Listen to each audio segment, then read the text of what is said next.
All right, all right. We are streaming. We are live. It is Wednesday. We're not even as late as usual. How's that, folks? Hell yes. What is going on? It is the Thanksgiving edition of Wrestling Outlet. Good to see everybody. Hope everybody's doing well. Hope everybody's waiting to eat turkey, get fat or fatter, and enjoy the holiday. I, of course, am Boxman, and across from me, I am, of course, the number one jive turkey, Smart Wahlberg. How are you? we do have a jive turkey right down there on the screen. He's going to be jiving the whole show. Mm. We'll let him dance. They were playing hot stuff on a commercial, and I swear to God, this motherfucker was dancing right to the beat. Oh, of course. I mean, so if you play hot stuff behind this Thanksgiving it will dance to the beat. So there you go, folks. A little something there you can take home and remember, cherish. Always. Anyway, all right, folks. We do have a few things, obviously, to get into tonight. We had Full Gear over the weekend. We did say we were going to review Survivor Series 1987. Both of us watched it, I think. Of course. Of course, we both watched it. I actually bought Peacock again to watch this thing, so I re upped my Peacock again, and that sounds bad, doesn't The cock is back up. it? Yes, I got more of the cock. All right, we're not doing not again, not again. We're not doing this again. I But actually had a little bit of a double feature going on because not only did I watch Survivor Series on the old Peacock, I think as you might have seen on the homepage, Peacock done has itself a new streaming show going on. yes, the Teddy Hart one we talked about, I believe, is what you're referring to, sir. Hmm I smell another review coming. I Actually, am. I have one episode left to go. I did not anticipate it being three episodes, but I watched the first two, so we will definitely be talking about it at some point in time. yeah, it's. I think it's only three. You said it's only three, right? Yeah, as far as I know, it's only three. I believe it's only three. There might be more, but I'm pretty sure it's just gonna be three. How long are they? A little bit under an hour each, so in that 50-minute range, 53. The last one I saw was 59, so around that. I should be able to catch up on those without a problem. I did see it on the home screen. I did, and actually, Stephen Milan actually said that we need to watch them and probably do a review on them. So we'll get that done for everybody. Not a problem. Absolutely. Not a problem at all. So we'll definitely get that done. And I will give you a brief teaser though, because it's like the very first minute of the documentary, so I'm not spoiling anything. okay, He tells Teddy Hart that the guy filming him tells him that he needs a brief 5-second introduction. Teddy Hart cuts a 2-minute promo. The guy asks him if he could do it again, but seriously keep it like under 5 seconds. And Teddy Hart says, "No, I can't do that." So like the first 10 minutes are like this is nothing but pure unadulterated Teddy Hart hijinks, and then it gets darker. But we'll eventually talk about that. yeah, yeah. Don't please don't spoil any for me because I definitely want to watch that. I really do. I think that's going to be as usual. Teddy Hart just giving more material to this show. Hmm Thank you, Teddy Hart.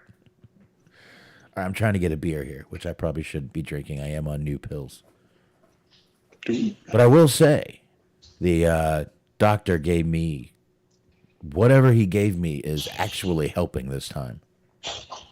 Interesting. Yeah, it's helping a lot, to be honest with you. I'm feeling better. I'm feeling much better. So, not in pain. Driving today, even I mean, I went to the doctor yesterday for the same thing that I've been having the Jungle groin. fever. Let's just say groinal pain, Groinal pain. and checked me out. Luckily, I didn't have to go through any more tests because he already had my stuff from the hospital, so he knew, and went through everything. He gave me new pills, even a muscle relaxer. Ooh. Yeah, I haven't taken it yet. I'll take it before I go to bed. And these pills are actually working. He said, anytime a hospital sees the word infection or sees an infection, you are going to get an antibiotic. It's just what they do. They give you the antibiotic so you feel better. They get you the fuck out of the building, and tell you to go see your doctor. That's just what they do. He said. But I also got a call yesterday afternoon that I need to go back Monday and discuss results with my other doctor. So my weekend is now ruined. It could be nothing. It could be something I don't know. But I will tell you the truth. I'm a little nervous, dude. I'm not gonna lie. I am a little fucking nervous. I mean, that's definitely fair. After everything that's been going on, I would be a little concerned too, but nothing you can do about it, so you just got to kind of wait and see what happens. Well, my wife's concerned I have permanent damage from letting it go so long. And I'm like, well, not like we're having kids again. So it's not the biggest deal in the world. If I do, it'll just be me going through pain, which I'm fine with pain. Pain is adulthood, in my opinion. Most people's opinion.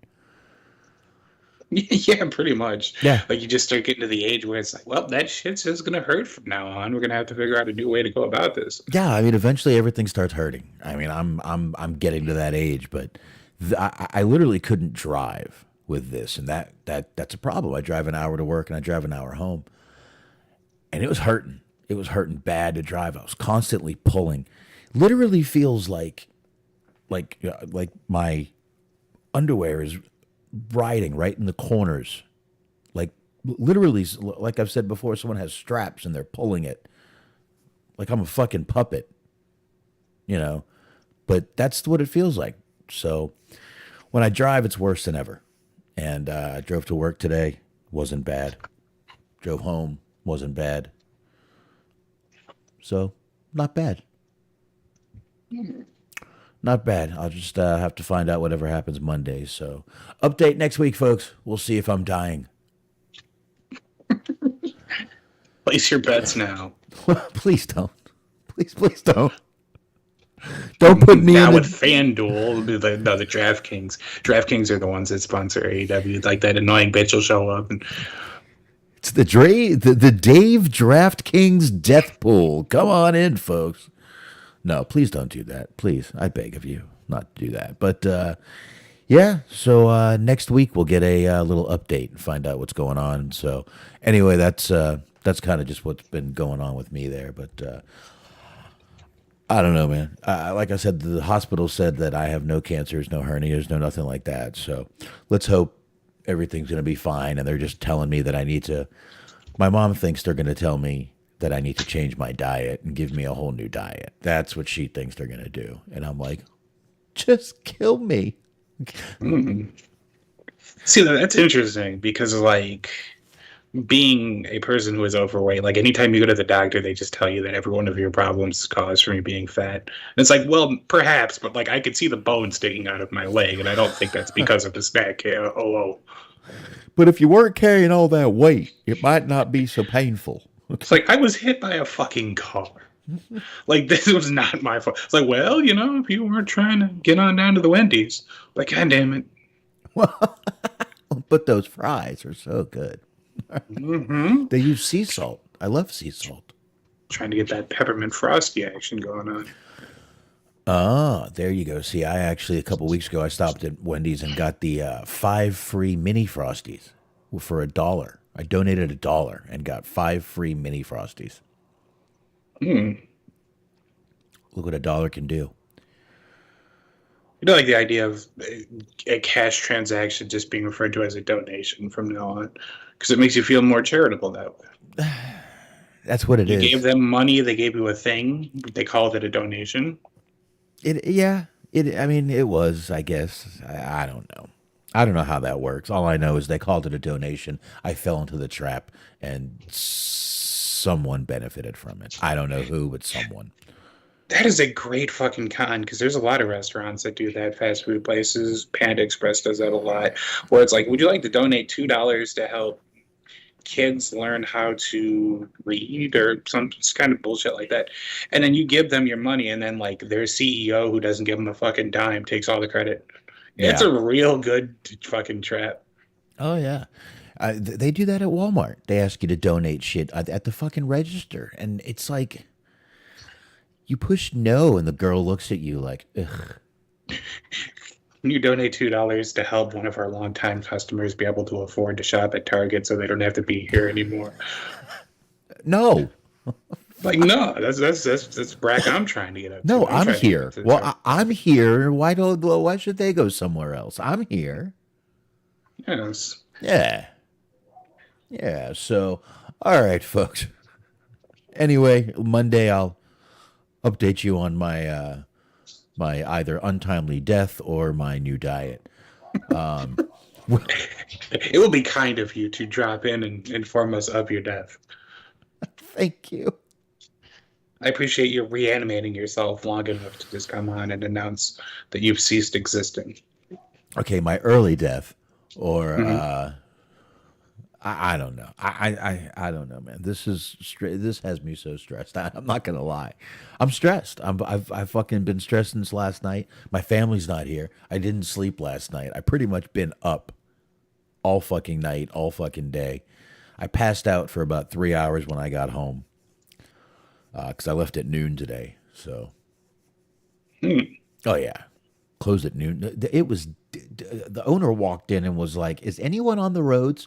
No, they're all home. All right, guys, go home. Go home. I mean, I'm paraphrasing because he's Korean and doesn't speak that good of English, but that's what he said. That's right. Yeah, yeah, yeah. They're good people, though, man. They're good people to work for. So, all right, let's go ahead and do this. I guess. I guess we're going to start out getting into Full Gear. Obviously, we had a few things going on at Full Gear, as you YouTubers can see. I've got Jamie Hayter up here beside me, your new women's champion, and MJF.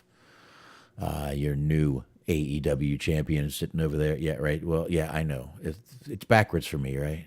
So one's here and one's there. How's Hmm. that? Does that work?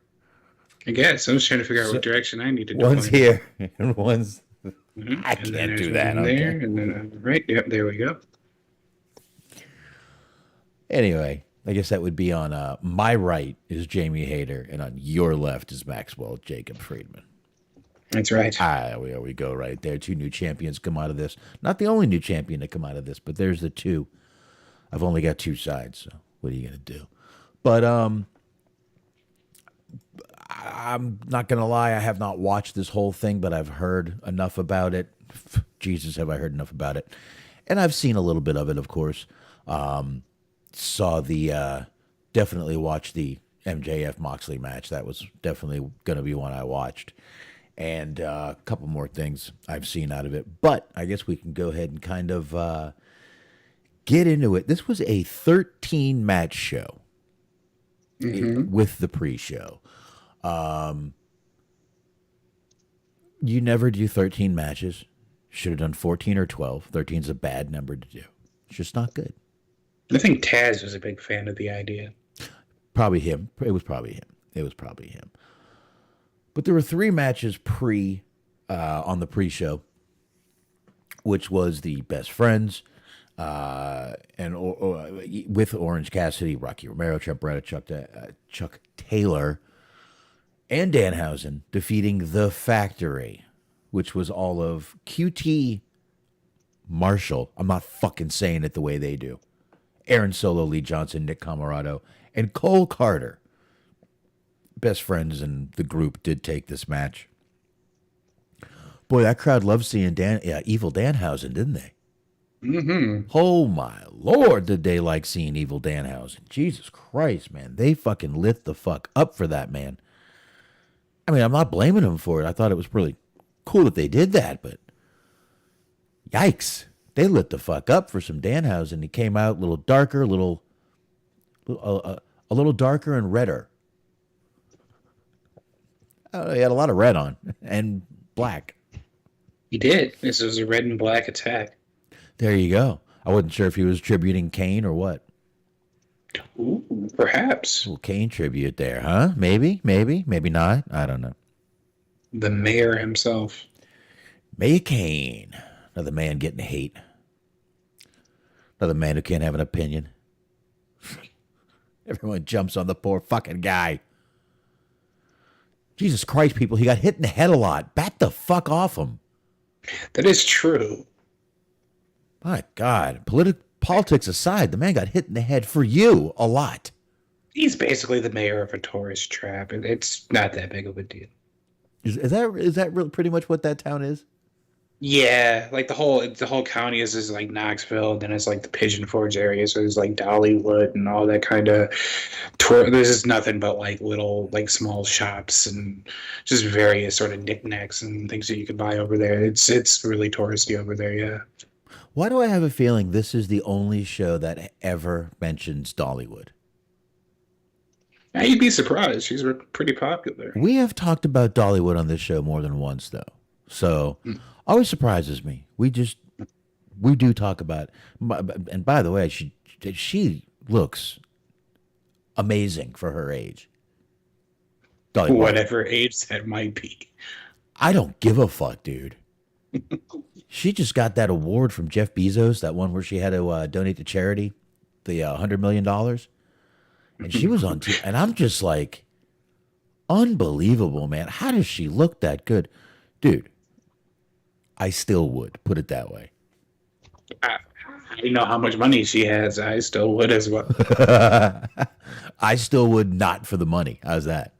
Oh, yeah, no, it's not a love of the game thing for me on this one. No. She is looking amazing for her age. Again, whatever age that is, I don't give a shit. She looked absolutely amazing.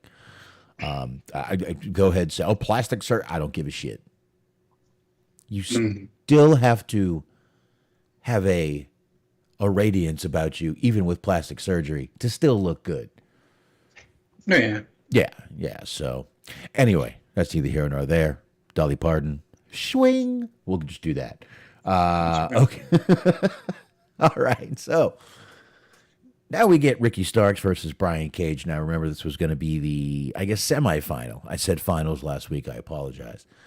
This was the semifinal match he was going to take on. He was either going to do 2 matches in one night or do this, and they were going to end it on Dynamite. I think it was smart for him to end it on Dynamite.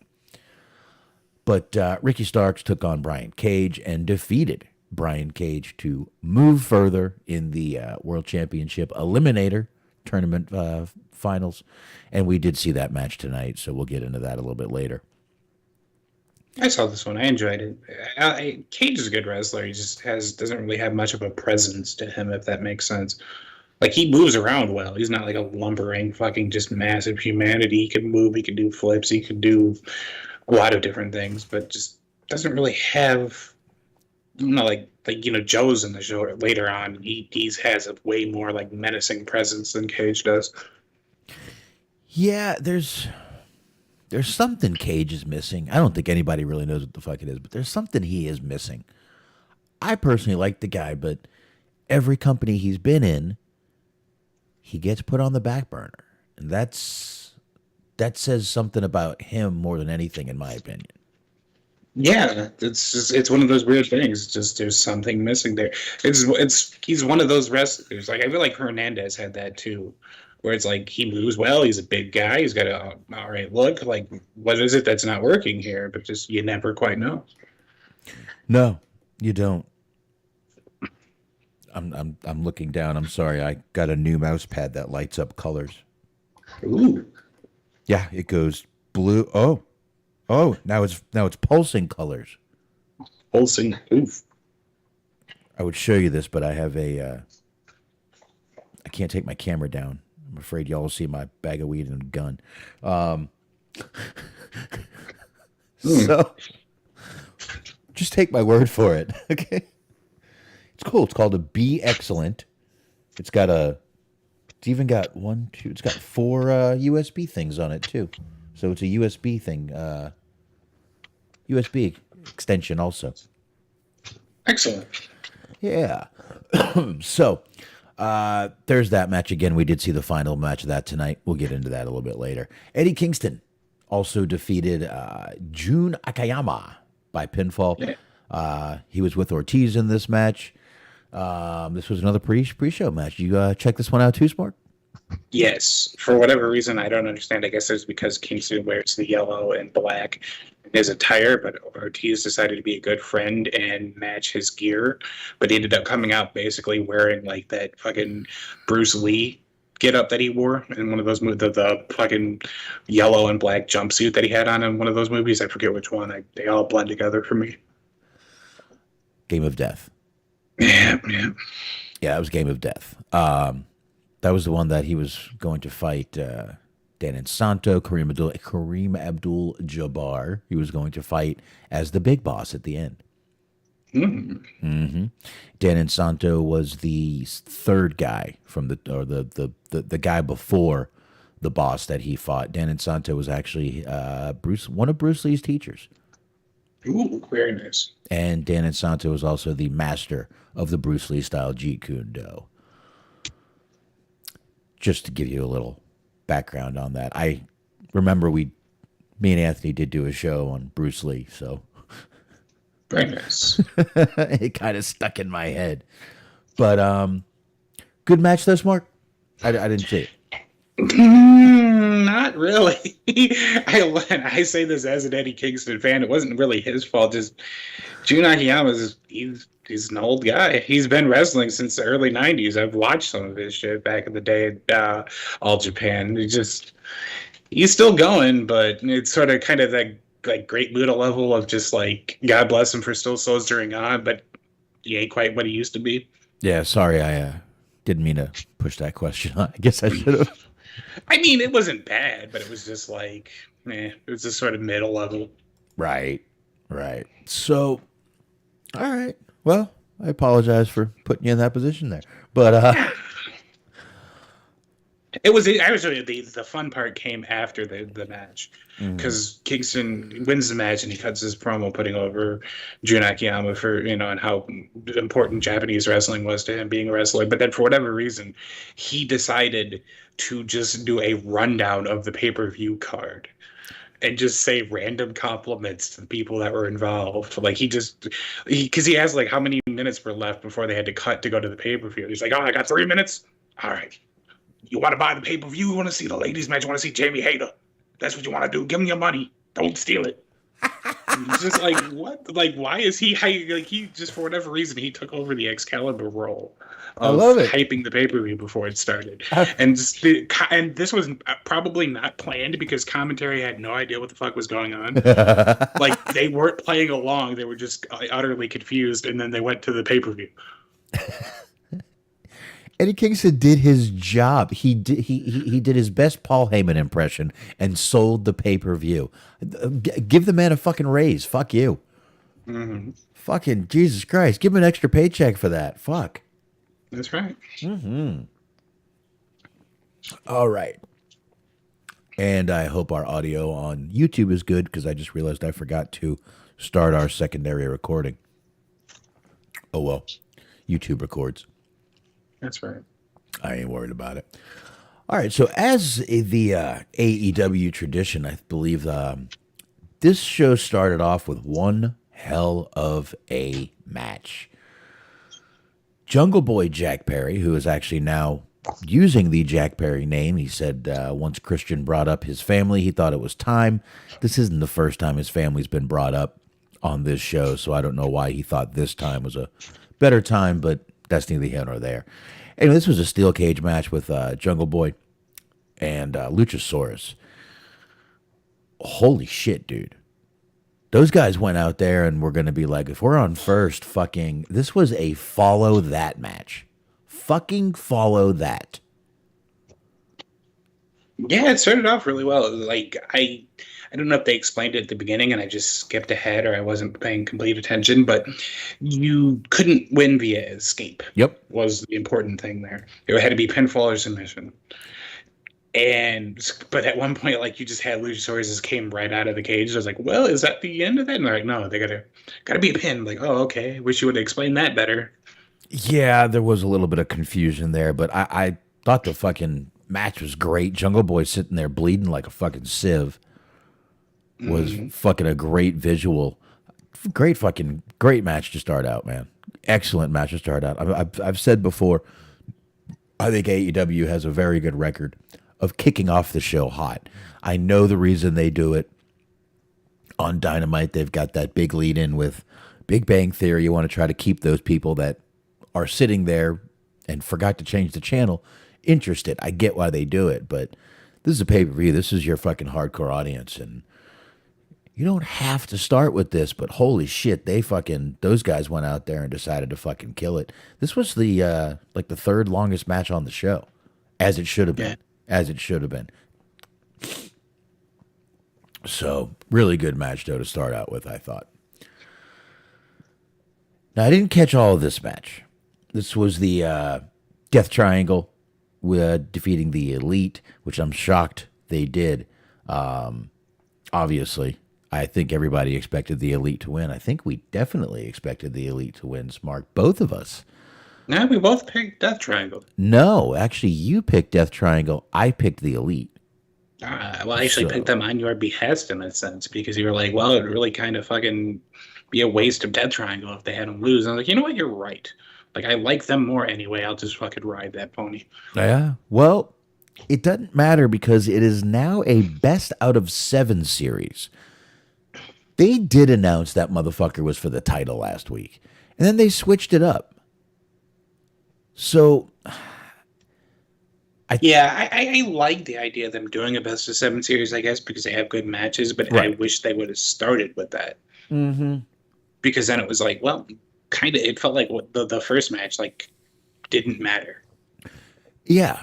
And I think what they did here is they didn't want to just bring the Elite back and throw the belts back on them. Mm-hmm. So, because I think they knew the crowd would have poo-pooed on that pretty hard.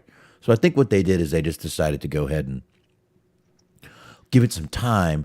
We know the Elite's going to end up winning this. Oh, yeah, more than likely. I definitely think they will. I think actually Death Triangle's going to get 3-0, probably get one more on them, and then the Elite's going to make a miraculous comeback and sweep the last 4.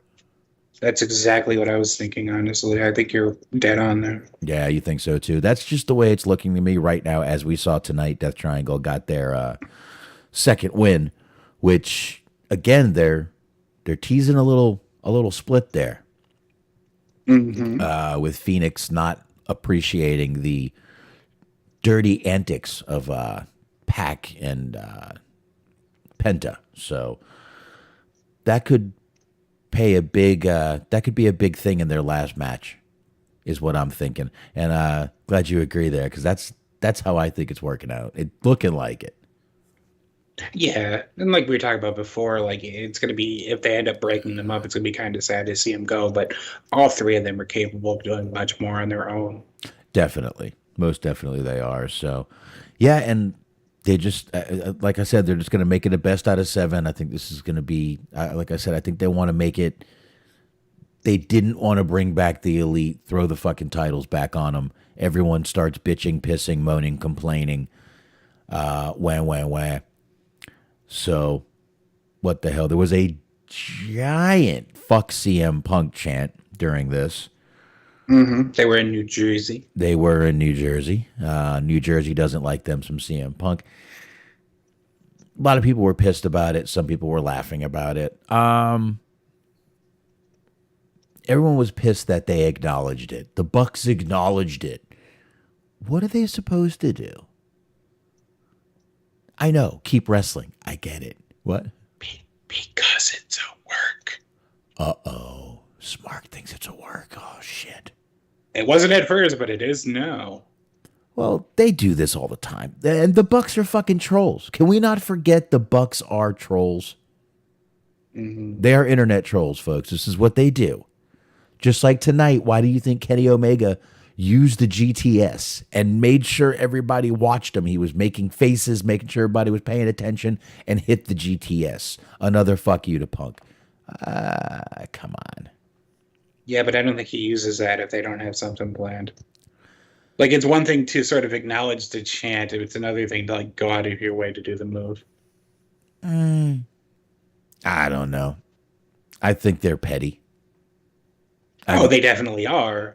And they love the, the sort of inside wink, wink, nudge, nudge, fourth wall breaking stuff. hmm But I think it might be a little bit more than that.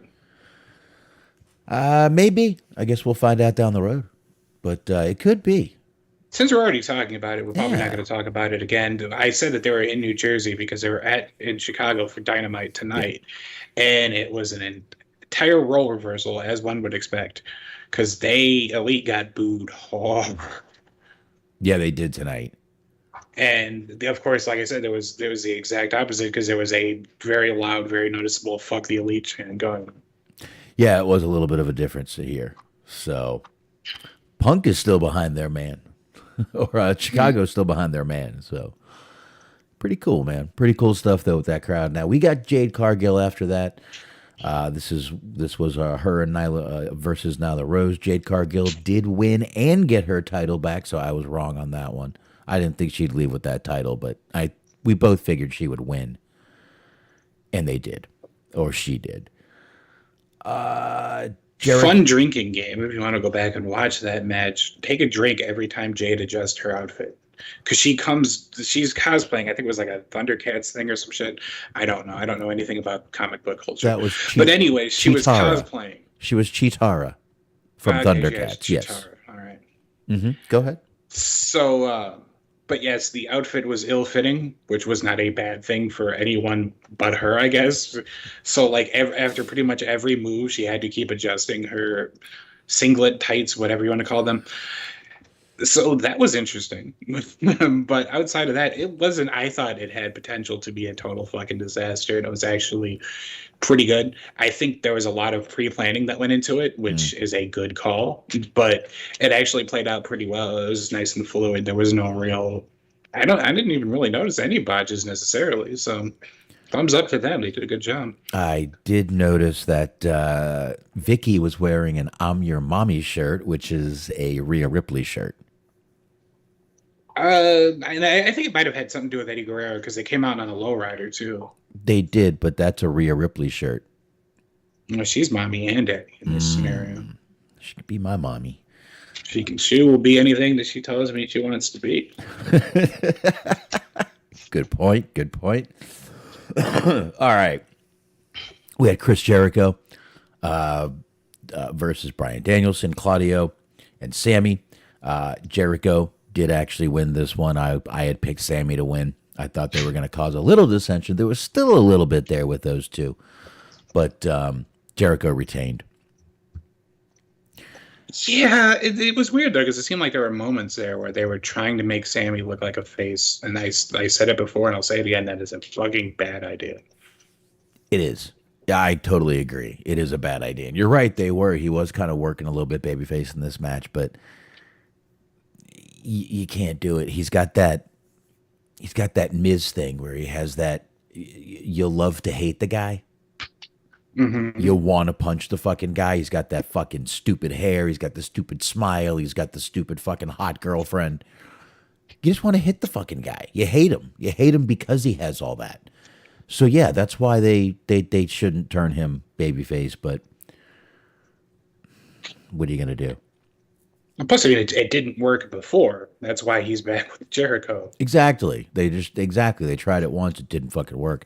They also tried it right when he was having that little relationship thing with Tay. So That's the thing, though, is you cannot rely on him to not cause problems in some way, shape, or form. Like, he's going to talk some shit on Twitter, or he's going to get into it with somebody backstage. Like, if you want to keep him around, whatever, that's your prerogative, but you can't trust him to keep his fucking mouth shut. So you can't make him a fist. yeah, you're right. He's like a low grade Punk time bomb. Mm-hmm. He's not going to trash your company. He's not going to do that, but he will piss off someone behind, backstage or behind the fucking scenes. So, yeah. I mean, what have we gone? Almost a month now. It's almost time, right? I think I would kind of look at him more of like a Shawn Michaels, but without necessarily the talent. Like, not nearly as good, but the same sort of, like, he's not going to shit on the company, but he will start shit with anybody and everybody. Yeah, yeah. Let's not call anyone the Bret Hart. Let's not do that. Ooh. No, Well, now we're not doing it. I No. guess it would be Andrade in this case. I like him about as much as Bret Hart, so sure. Andrade is a better promo. Much better. Much better. And I can't, and he speaks worse English. Still a way better promo. Yes. All right, so after that, we had Saraya and Britt Baker. Saraya back in the ring after almost 6 years of being out of the ring. Pretty emotional moment for her. I did see this one. I wanted to watch this. I wanted to see how it went. Saraya might need a little more time to get back. She looked a little rusty in the ring. Not not horrible. I'm sorry. Go ahead. I was gonna say she'll get there. She will. She will. It's not like she's awful in the ring, but she looked like she was maybe a little nervous, maybe too excited to be out there or something. But did get the win here. I think both of us did pick her to get the win. It was obvious she was getting the win here. There was no title on the line. There was no reason to not give her the win in this match. And Britt taking an L means nothing. It doesn't hurt her at all. Crowd still loves her. She's still over as fuck. Doesn't fucking matter.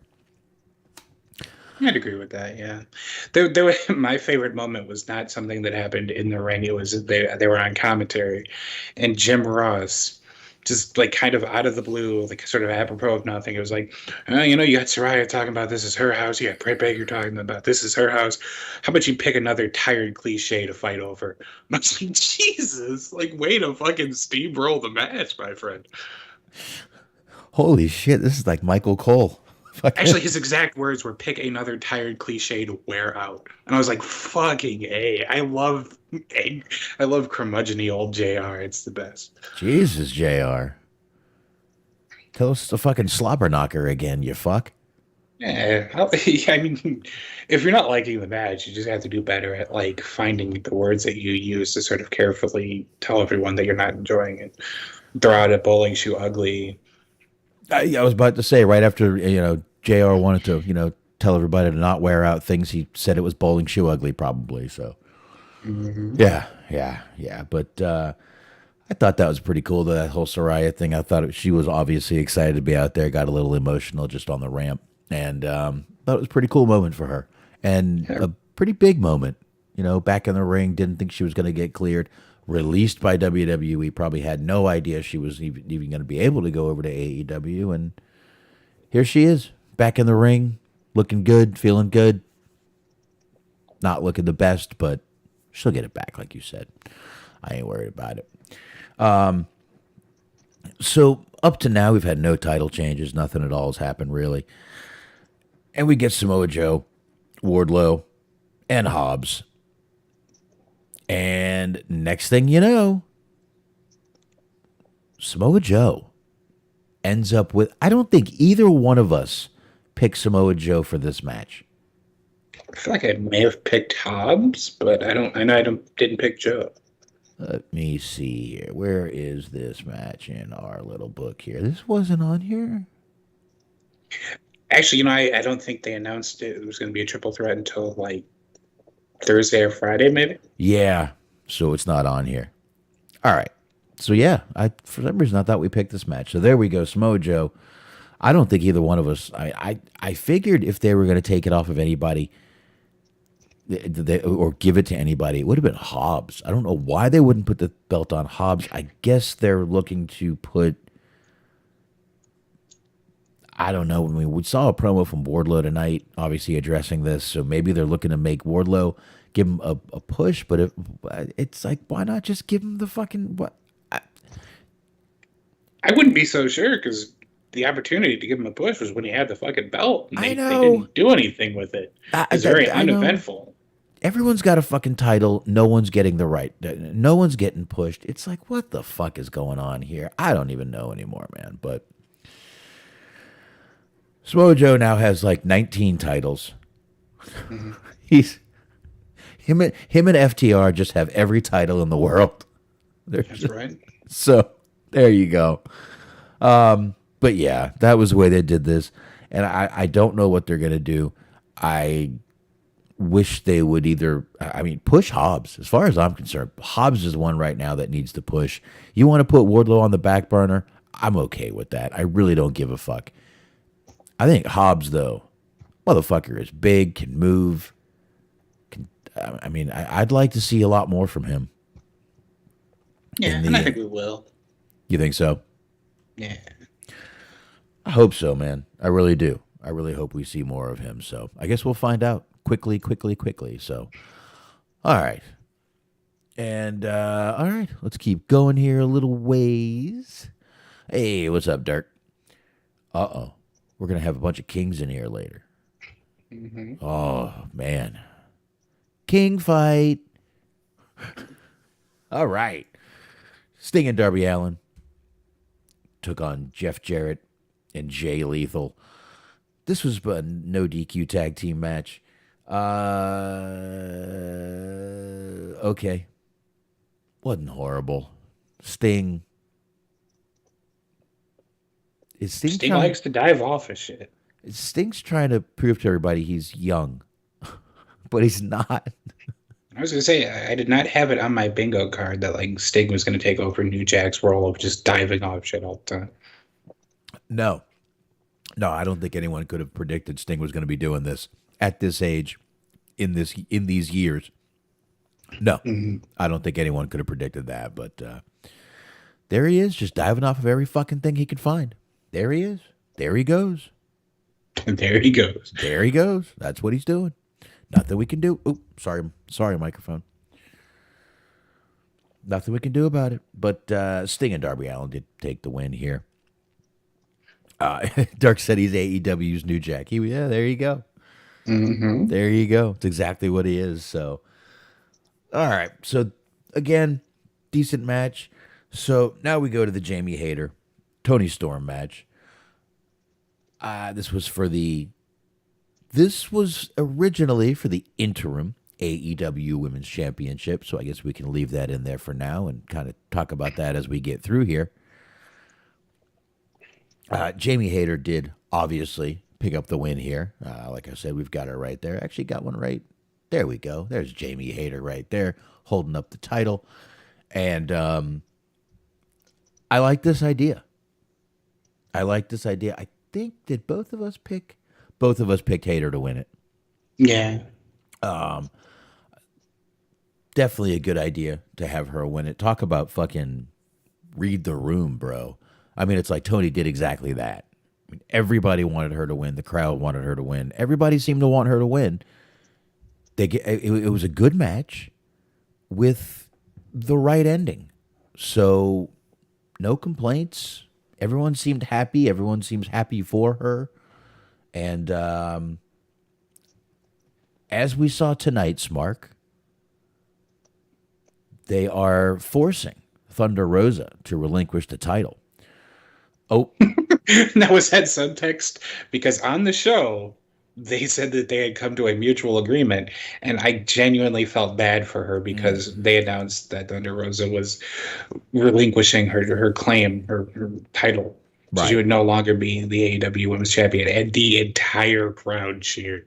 I know. And I think Which I assume was just because they were happy for Jamie Hayter, but at the same time, it was like, oh, that's gotta Yeah. fucking hurt. yeah, and I think we just ruined that for Christopher Kane. Sorry, buddy.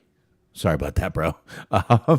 But I mean, it's not necessarily a match result; it's just a yeah, segment, so it's not super terrible. But yeah, it I was feel kind of. bad for Thunder Rosa. I do too, but I mean, this is something we talked about even just last week.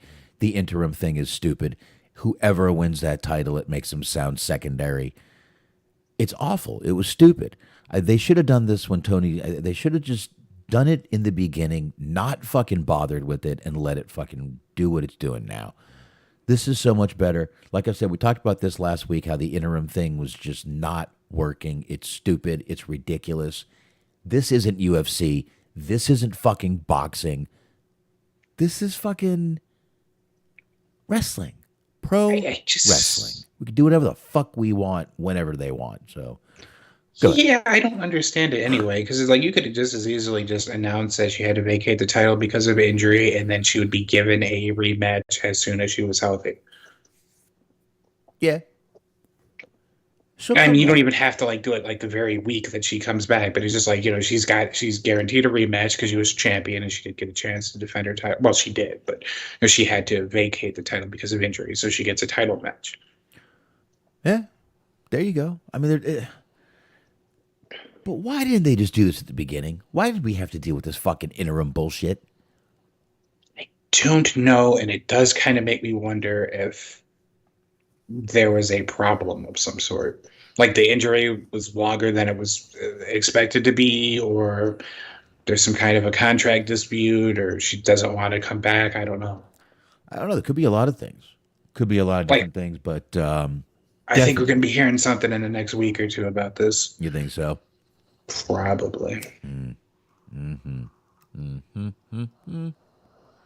Sorry, I need a hit. All right. So anyway, I think this was a great thing. I think it's a good idea what they did with the title, taking it off. But you're right, that was pretty harsh for Thunder Rosa. That whole crowd was just like, "Yeah, way to go!" And I don't know, but you're right. I think it was obviously they were happy for Jamie Hayter. And I know Dirk. I know Tony Khan is a UFC mark and wants the interim thing. This is not UFC. I'm sorry. You're not Dana fucking White. I almost said Dana Carvey. You're not. I Dana You're not him either. chopping broccoli. Mhm. Chop broccoli. I like Dana Carvey, but I mean, I think he's closer to Dana White. I think probably. But I like what. Oh, here, Dirk. He said, "Put." He's talking about Jamie Hayter. Put her in a feud with Soraya and call her the Page Hater because Jamie Hayter's real name is actually Paige. How many pages do they have in that company? 19, 20? Mm-hmm. My lord, my lord, my lord. Hangman Page, Krista, Soraya Page, Diamond Dallas Page. huh? Yeah, Ethan Page. And then I genuinely forgot about him, and he was on the show like an hour ago. He's forgettable. Christopher Mm. Kane said he thought Moxley was taller. Now I want to look up how tall he is, or how tall they claim he is, and then of course always subtract 2 inches. You know, they said that about Patrick Swayze. Thought you'd be bigger. Roadhouse? No? Okay. 6'4", so he's 6'2", so we're the same heights. Okay. All right. He he is 36. Really? Kind of looks older. I mean, he's been through some shit, so I don't really want to Yeah. make fun of him like that, but he looks older than 36.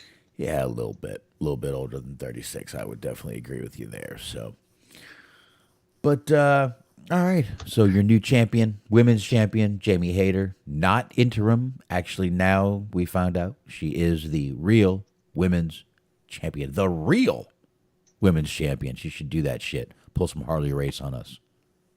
I think you can say Rick's doing what Ric Flair was doing, because he claimed to be the real champion, the real world's champion. As did Harley Race. That was that whole thing. Mm. He was the real champion. We talk about Harley Race a little later. Also, if Jamie Hayter would like to flash me on an airplane, I would have that arranged. She could assault me in an airplane and I could arrange that too. Mm. Anyway, I guess we're not. Anyway, the Acclaimed came down and it was them and Swerve. Swerve Strickland and Keith Lee. I can't even fucking call it. I hate that name. It's awful. Awful fucking name. Anyway, It really is. it really is. Yes, Dirk, we are both 6'2". Very good. Man, he listens. Hell yeah. He fucking he doesn't just hear us. He listens. Paying attention. Fucking love it, man. Badass motherfucker you are. Badass Dirk. Anyway, yeah, the Acclaim did take this match, retain. I don't think we had any doubt they were going to. They're so fucking over right now. What are you going to do? Take the fucking titles off of them? You'd be stupid. You'd be idiots to do that. Right. Absolute fucking idiots to do that. So didn't do that. Swerve, yes, Dirk. Swerve is a great heel. I do like Swerve. I kind of like how they're doing this whole thing with them now. Obviously, oh, Christopher Kane is 6'3". Well, oh, Jesus. Extra fucking inch always counts, doesn't it? That extra goddamn inch always fucking does it. Trust me, 1 inch can make all the difference. That's what I tell the ladies. What? Fuck, did it just thunder out there? Oh, we have storms here tonight. Thunder roasted out there. No, it's fucking just thundering. She could be in Texas. Yeah, she is in Texas. That's where she lives. She's probably your neighbor. No, I don't think she's up in this area. I think she's down in where is she? Like the San Antonio area? Yeah, probably. Yeah, she's down in that area, not up near me. She's down in that area. So, but fucking Keith Lee just walked out on Swerve. Just walked out. Like he was unwilling to participate in Swerve's tomfoolery. Like he was just like he was on a date and didn't like it. Walked out. Just walked out. Gave him the old check, please. That didn't even pay the check. Left him stuck with the check. Oh my God! I wish you would have watched the Teddy Hart documentary. That brings something to my mind. We'll talk about it eventually. All right, we will. So, because there is a check, please moment at a restaurant, which I'm laughing, but it's not. All right. We'll get into that. We got plenty of time to do that. So, yeah, left him standing, left him with the check, and Swerve got pinned. So, there you go. All right. So, Smark, we now get into the MJF versus Jon Moxley. Last week, if you remember, me and you kind of discussed this little rumor that was going around about a possible William Regal turn. Mm-hmm. I guess it was a little more than just possible. William Regal did help out MJF, ended up tossing him the brass knuckles, and MJF wins. New champion. AEW now has what I think is probably their first homegrown AEW champion. Mm-hmm. Pretty much everyone else has come from somewhere else. Yeah, he was in MLW, but this is pretty much their guy. That doesn't matter. No, it's just MLW. Come on. Fucking doesn't mean shit. But I would say this guy's been there since fucking day one. And he has been an AEW guy, even with his little absence for a while there. MJF is still over now. MJF, obviously, they were telegraphing this a little bit. And that's why we talked about it last week, Smark. You know, MJF kept saying he's the devil. And when Moxley cut that promo with Regal, he looked right in Regal's eyes and said, I've looked in the devil's eyes before. Right. And he's not him. And Regal just shook his head. That was a little telegraph sign right there. And I think, like I said, I think a lot of people saw that coming. Dirk said he saw it coming. And I will go ahead and say it on this show. Solid Monster fucking nailed it. I mean, he did this fucking damn near move by move. Solid Monster fucking nailed it right on the fucking head with this whole storyline. So I knew it was coming just based on that promo last week alone because Moxley was done. He was just like, it's vacation. Yeah. When's that pay-per-view? What was it? Saturday, Sunday, Monday night, Tuesday, Monday, Sunday, Saturday. Okay, Saturday. I'm going to kill you Saturday. That's right. On New Year's Eve during our big Full Gear pay-per-view.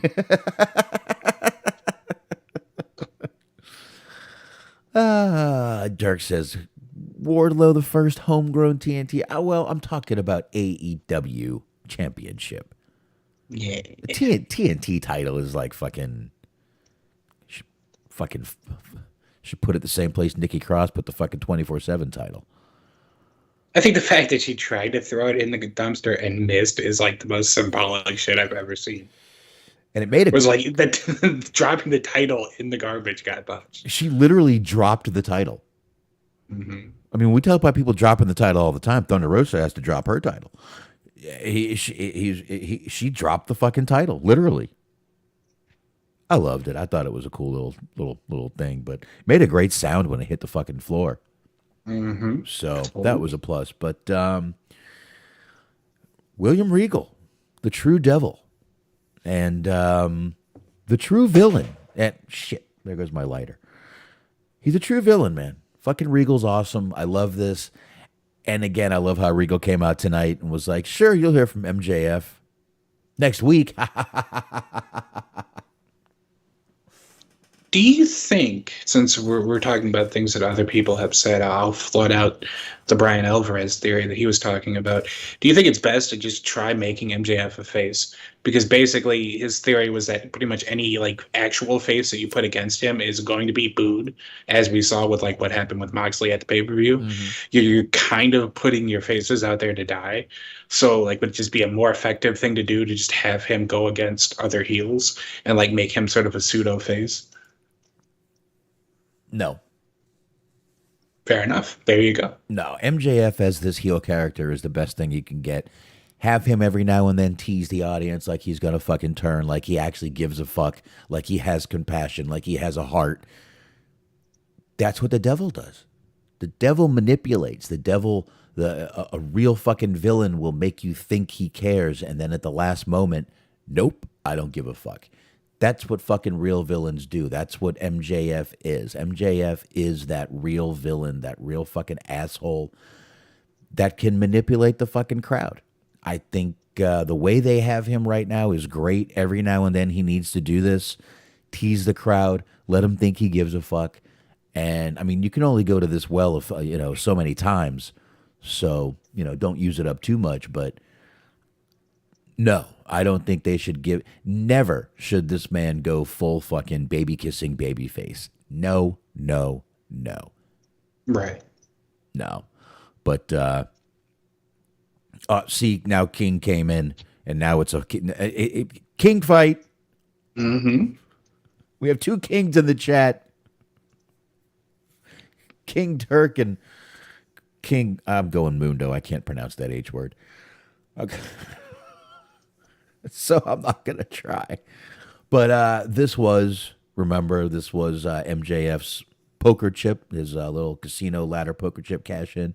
So he's not going to be carrying that motherfucker around anymore, which, thank God. It's the MJF era is here, Smark. I mean, we didn't see any of it tonight, which I think was a good idea. We had Regal out there. We'll talk about that in a little while here, but pretty good stuff here. And I think definitely MJF was the right call here. I believe both of us had that call. Yes, oh, definitely. Yeah. Both of us agreed this is the way this match was going to go. So great stuff, great pay-per-view. Didn't want to spend that much time on it, but here we are, and there we go. We don't have any news tonight, so don't worry about it, folks. We're going to talk Survivor Series 87. We've already gone through half a Dynamite anyway, so good. I want to we didn't plan to have any news tonight. Mm-hmm. But there is something I feel like we need to talk about. He is a former, soon-to-be WWE Hall of Famer, I think. He was on Raw for sure, a member of the WWE family. Todd Crisley is going to prison. Okay. Let's be honest. I have said these two are scumbags from day one. He was sentenced on Monday to a combined 19 years in federal prison. Yeah. That man is I think 12 for him and 7 for her. Let's see. Yeah. Yeah. Him and his wife. Because he was 12 years, then his wife. For government fraud, tax evasion, something like that. Tax fraud, bank fraud and tax evasion. Bank fraud. That's federal, tax evasion, federal. I've On Monday, told an Atlanta judge sentenced Todd Chrisley to 12 years in prison with 3 years of supervised release. His wife, Julie Chrisley, was sentenced to 7 years in prison and 3 years of supervised release. The Chrisleys were found guilty in June of conspiring, oh no, to defraud community banks. Okay, that's not so bad. Of more than 30 million in fraudulent loans. Federal prosecutors accused the couple of submitting false bank statements to make it appear that they were wealthier than they were in loan applications between 2007 and 2012. Now that I know that they ripped off banks, I actually feel like they might be the good guys. no, no, they're not, because that eventually gets trickled down to you paying back with your tax money. If the bank's going to bail out, guess who pays that? Yeah, it's a point. Me, you, all that shit. Todd Chrisley, Christopher Kane, 100% you are correct. That guy is definitely gay. If he's not, he's going to be. That guy is, he's going to have a great time in prison, I can tell you that. I now. bet he took a real L too, because it says the pair's former attorney, Peter Tarantino, interesting, was sentenced Monday to 3 years in prison. Oof, even their lawyer went to jail. They took L after L after L after L. Yeah. Yeah. See, when I used to do I think I've told said this before. When I used to do the horse shows, ride horses and everything, a lot of those guys were gay.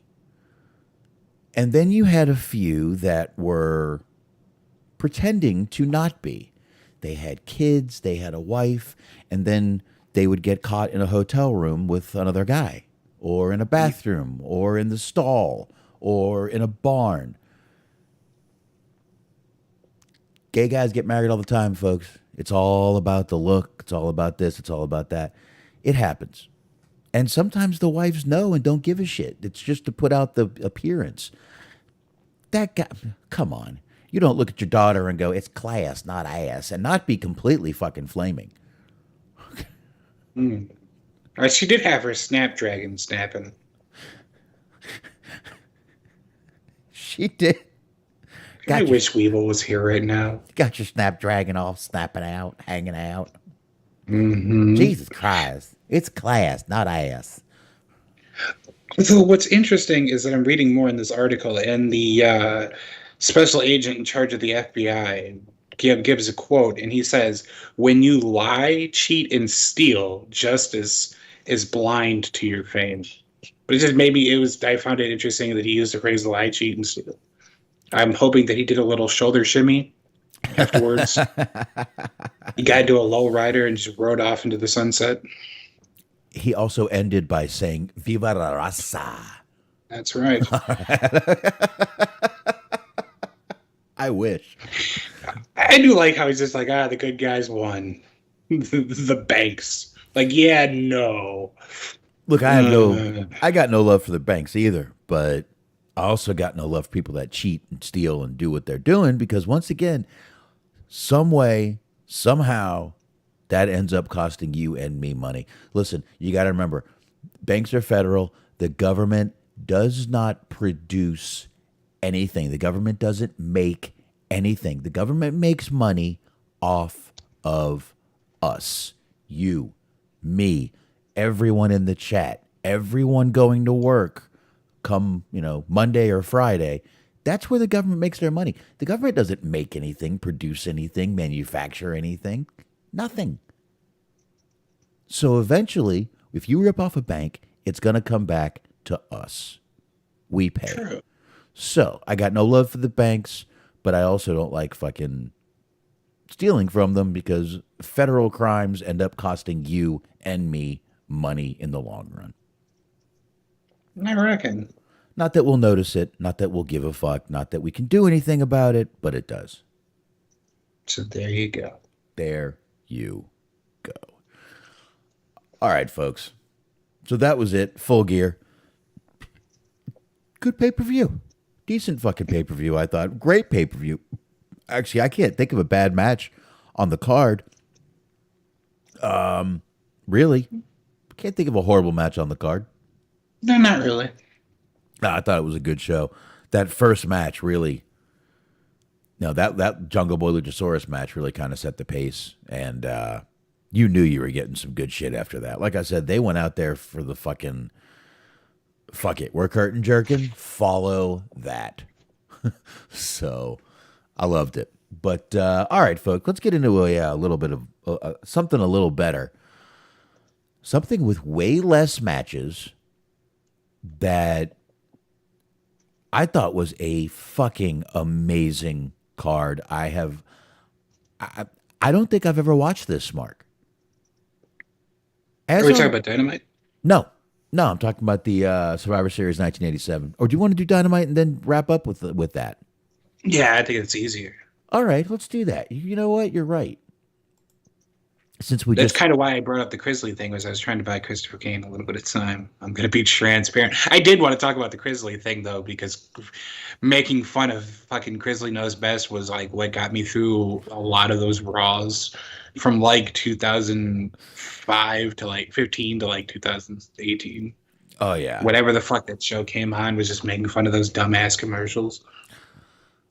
they never should have had a fucking show. They never should have. I'm going to say this: we are giving the wrong people attention in this country and making them famous. Cash Me Outside Girl is making fucking bajillions of dollars off of people who waited for her to be 18. That whole, but I mean, I don't know. Like the concept of fame is like it's weird nowadays, anyway. Though, because I don't think it really means much anything anymore. Because it's like everybody has their own, like, everybody watches their own shit on YouTube. Everybody follows their own people on Twitter, Instagram, Facebook, whatever. If you watch Twitch, you have your people there too. So like you could have hundreds of people, thousands, millions of people, whatever, that are fans of yours, and people, like the majority, overwhelming majority of people would still not know who the fuck you are. So it's like it's relative at this point. It is. You're right. You're right. But she shouldn't be making that much money. That girl. That Is literally. she doing porn? No. Well, she's on OnlyFans, I'm sure. But she's literally just. I mean, she was famous for being a piece of shit to her mother, and everyone made her famous. Not the way it should work. Not the way it should work. Because she said, "Cash me outside." That made her. That's what makes someone. Oh my God, people. This is how I know we're fucked. It's a catchphrase. Everybody needs a catchphrase. Is that what it is? Is that what you call it? I mean, is it any worse than the Kardashians? I mean, they basically got No. famous off of like some bitch getting killed. Which, I mean, shout out to OJ. Keep up the good work, as New Jack once said. But I mean, is it any better? Is it any better than like you're famous because you got fucked on a fucking blurry camera video? Did I hear some football player put out some video of him like in the OJ Bronco? Oh, potentially. I hadn't heard about it, but I will do a quick search for. Someone said that to me today. Now I'm trying to think who the hell it was. Because I think that was how it went. If it was anybody, I feel like it would have been Antonio Brown, but I can't confirm that. I Uh, can't oh, think- Melvin Gordon shares OJ inspired farewell to Broncos fans. That's what it was. That's what it was. He shared a video of him like in the Bronco waving, which didn't obviously go over very well with certain people. That's pretty cool. I thought it was fucking hilarious, to be honest with you. Interesting. And one of the guys at work told me that today. For some reason, everyone at work thinks I'm this big football fan, and I'm like, nope, you got the wrong I think guy. it's just easier to assume because most people are, most guys. So what are you saying? I'm saying that you're a pencil neck geek. Okay, I'll go with that. Yeah. That's fine. Gotta be a real man and watch men in tight pants matching uniforms every Sunday Well, I do that. I just don't. Right. I just don't like football and playing the basketball, sports ball. baseball. I'm sorry. I'm not into balls like that. Mm. Cheese on Sports, Mondays, 8:30 p.m. Metal Mixler. Talk all the balls you want, folks. It's like, I fucking hate sports. Smark, do you got a sports show? I didn't say I hated sports. I just don't I mean, to be watch fair, I don't them. watch movies, and that's your thing. So, you know, we all got our stuff. Well, I mean, I'm sure you've watched a movie before. Yeah. Oh, once maybe I mean, twice. don't ask me any specific questions, but I may have seen a motion picture to its entirety. I won't ask you any questions. I know better. I do. I've seen Terrifier 1 and Terrifier 2. Oh, there you go. I haven't seen either. How's that? Chris Jericho's in the second. You've talked about this. I think we have talked about that before. All right, so I guess what we're going to get into now is AEW Dynamite, folks. Bam. There it is right there. AEW Dynamite. So let's go ahead and get that pulled up real quick. Again, we had talked about Dynamite tonight kind of being, obviously, this is the fallout from the fallout from Full Gear. William Regal started out, like I said, he came out, and I thought this was fucking really awesome. You know, oh, you want to hear from MJF next week. Now, obviously, this is all after what we just talked about, so you know, there you go with the whole thing with MJF. Now, all of a sudden, you get Moxley music. Moxley comes out, he's swaying through the crowd as he does. Before they kind of get in each other's face, him and Regal, Danielson comes out and he runs down and he's holding Moxley back. Danielson's telling Moxley, look, we've all done something bad in our life. We've all done something bad. But listen, Regal's got a bad neck. Don't hurt him. Please don't hurt him. And he slapped Moxley, Smart. Good slap. And then Danielson starts saying, "Oh, because of the William Regal, this is how I he helped me understand my dad's." Basically, he was talking about substance abuse problems, just to not get into all of it. And the crowd started chanting bullshit. I'm like, "What the fuck, dude?" It's Chicago. Yeah, no shit. These are relentless motherfuckers in Chicago, obviously. So, crowd starts chanting bullshit. Moxley grabs the mic from Bryan Danielson. He's like, move out of the way. And he gets face to face with Regal and he says, I don't want anything from you except I want you to run. And he tells Regal to walk, and Regal fucking did. I'm a little surprised at that, but I also kind of see where this is going to be going. Regal gets out of the ring and starts walking away. I couldn't believe the crowd was chanting bullshit at substance abuse problems. Listen, we have no more time for cheap sympathy. I guess all Chicago straight edge? What the fuck? Not all of us. They're all CM Punk fans? That's right. They have zero tolerance for the substance abuse. Substances, maybe. Obviously not guns. But anyway, that's neither here nor there, obviously. It's the only thing we smoke as motherfuckers.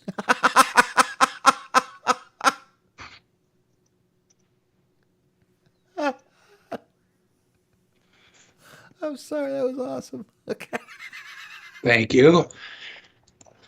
Oh, that was good. I like that. Oh, we smoke as motherfuckers. Okay. All right. So, all right, we go.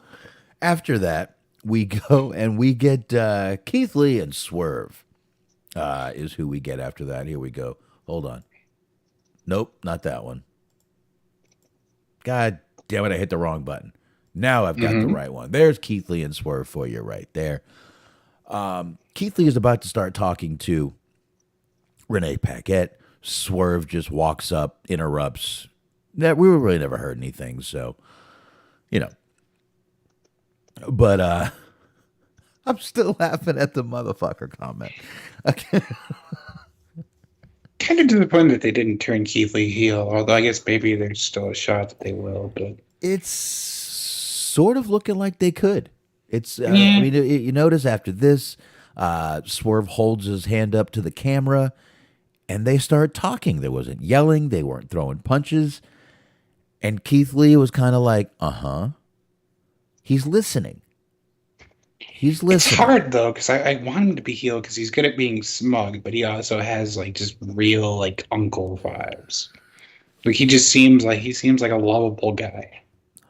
Uncle Vibes, I think that's what we could call him. Keith Lee is Uncle Vibes. Hell yeah. This week on the After School Special. Oh, that'd be great. Uncle Vibes? Is Keith Lee just doing like a very special episode? I don't even think they do I don't think sitcoms exist anymore, but that would be pretty great.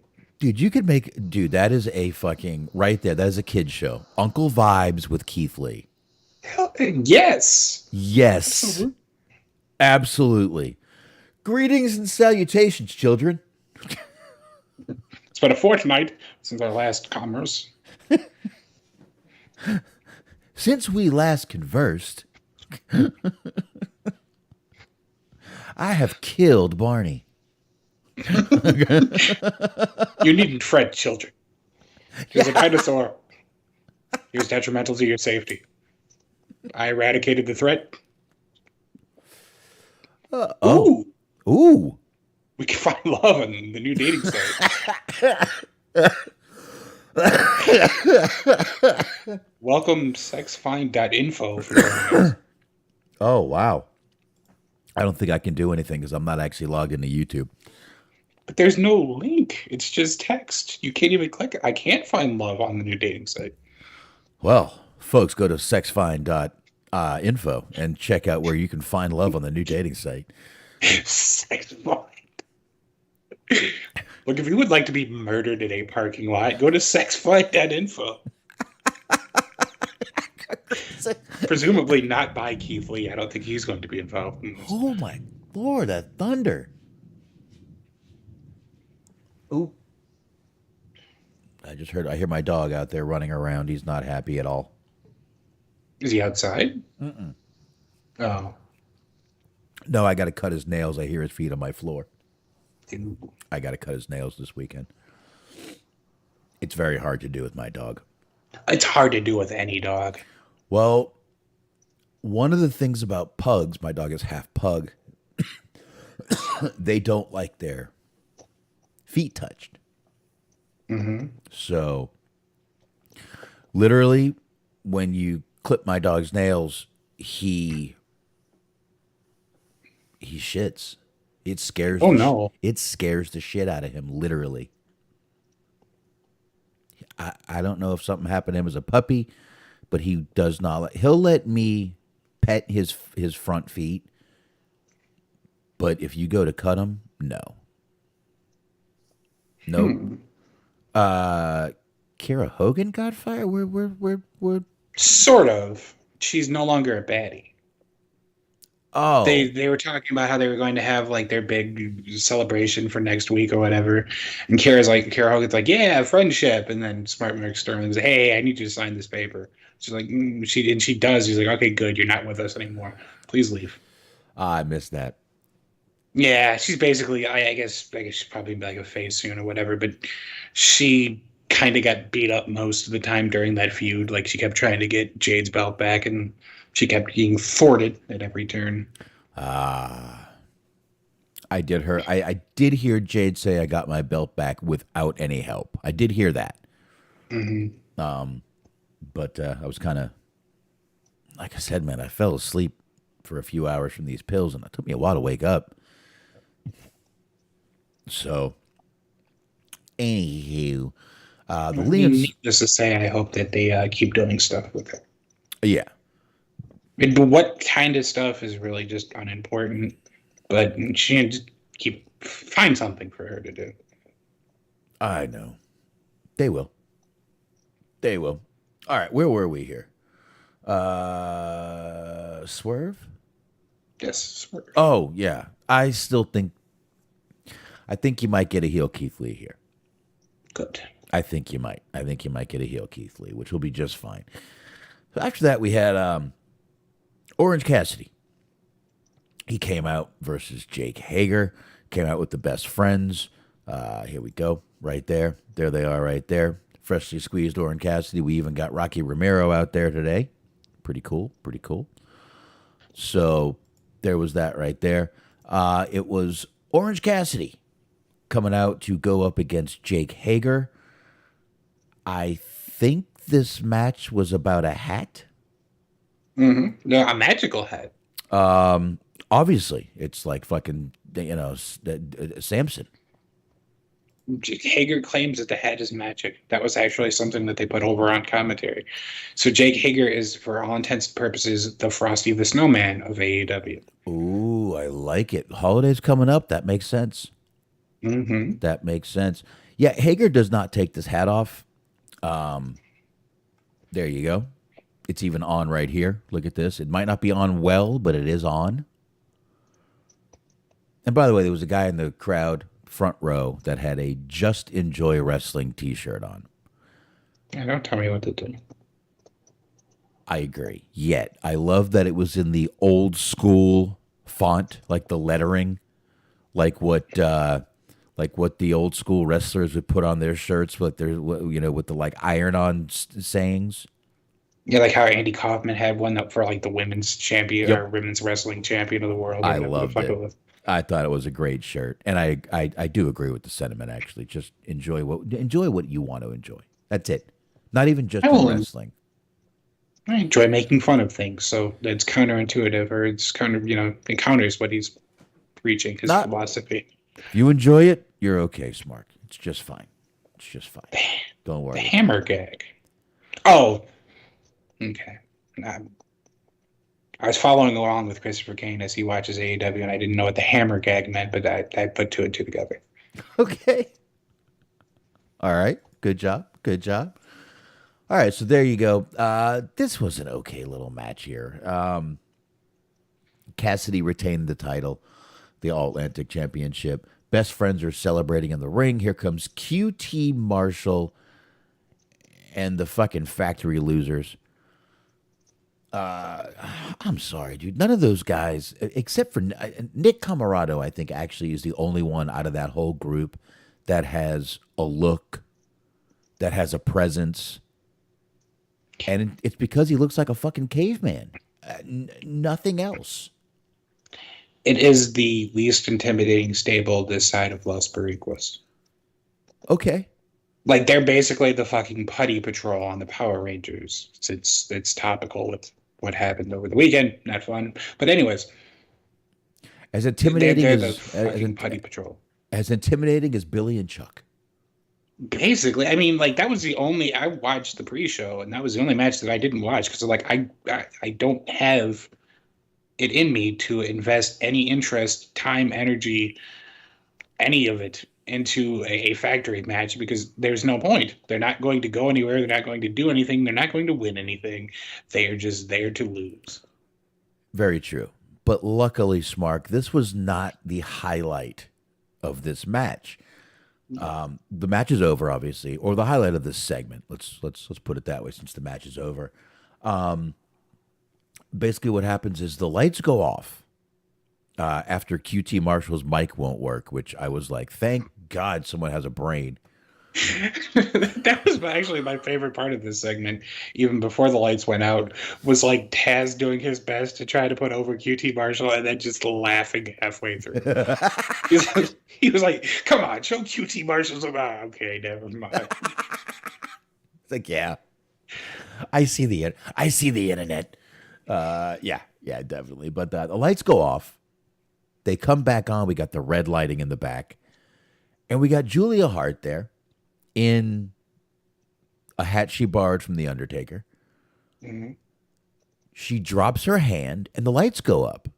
So not only does she have the hat, but she has the power of Undertaker. And next thing you know, the House of Black is in the ring. They take out the best friends, and the factory guys are cheering and laughing. But House of Black took out everybody. And I kind of like the Buddy Matthews got a little bit of a new look. Doesn't have the kind of poofed up the hair a little bit. Malachi's looking the same, but Julia Hart, I think, it looks like they wanted to come back to give her a real addition to the group. Hmm. And I guess we'll see. I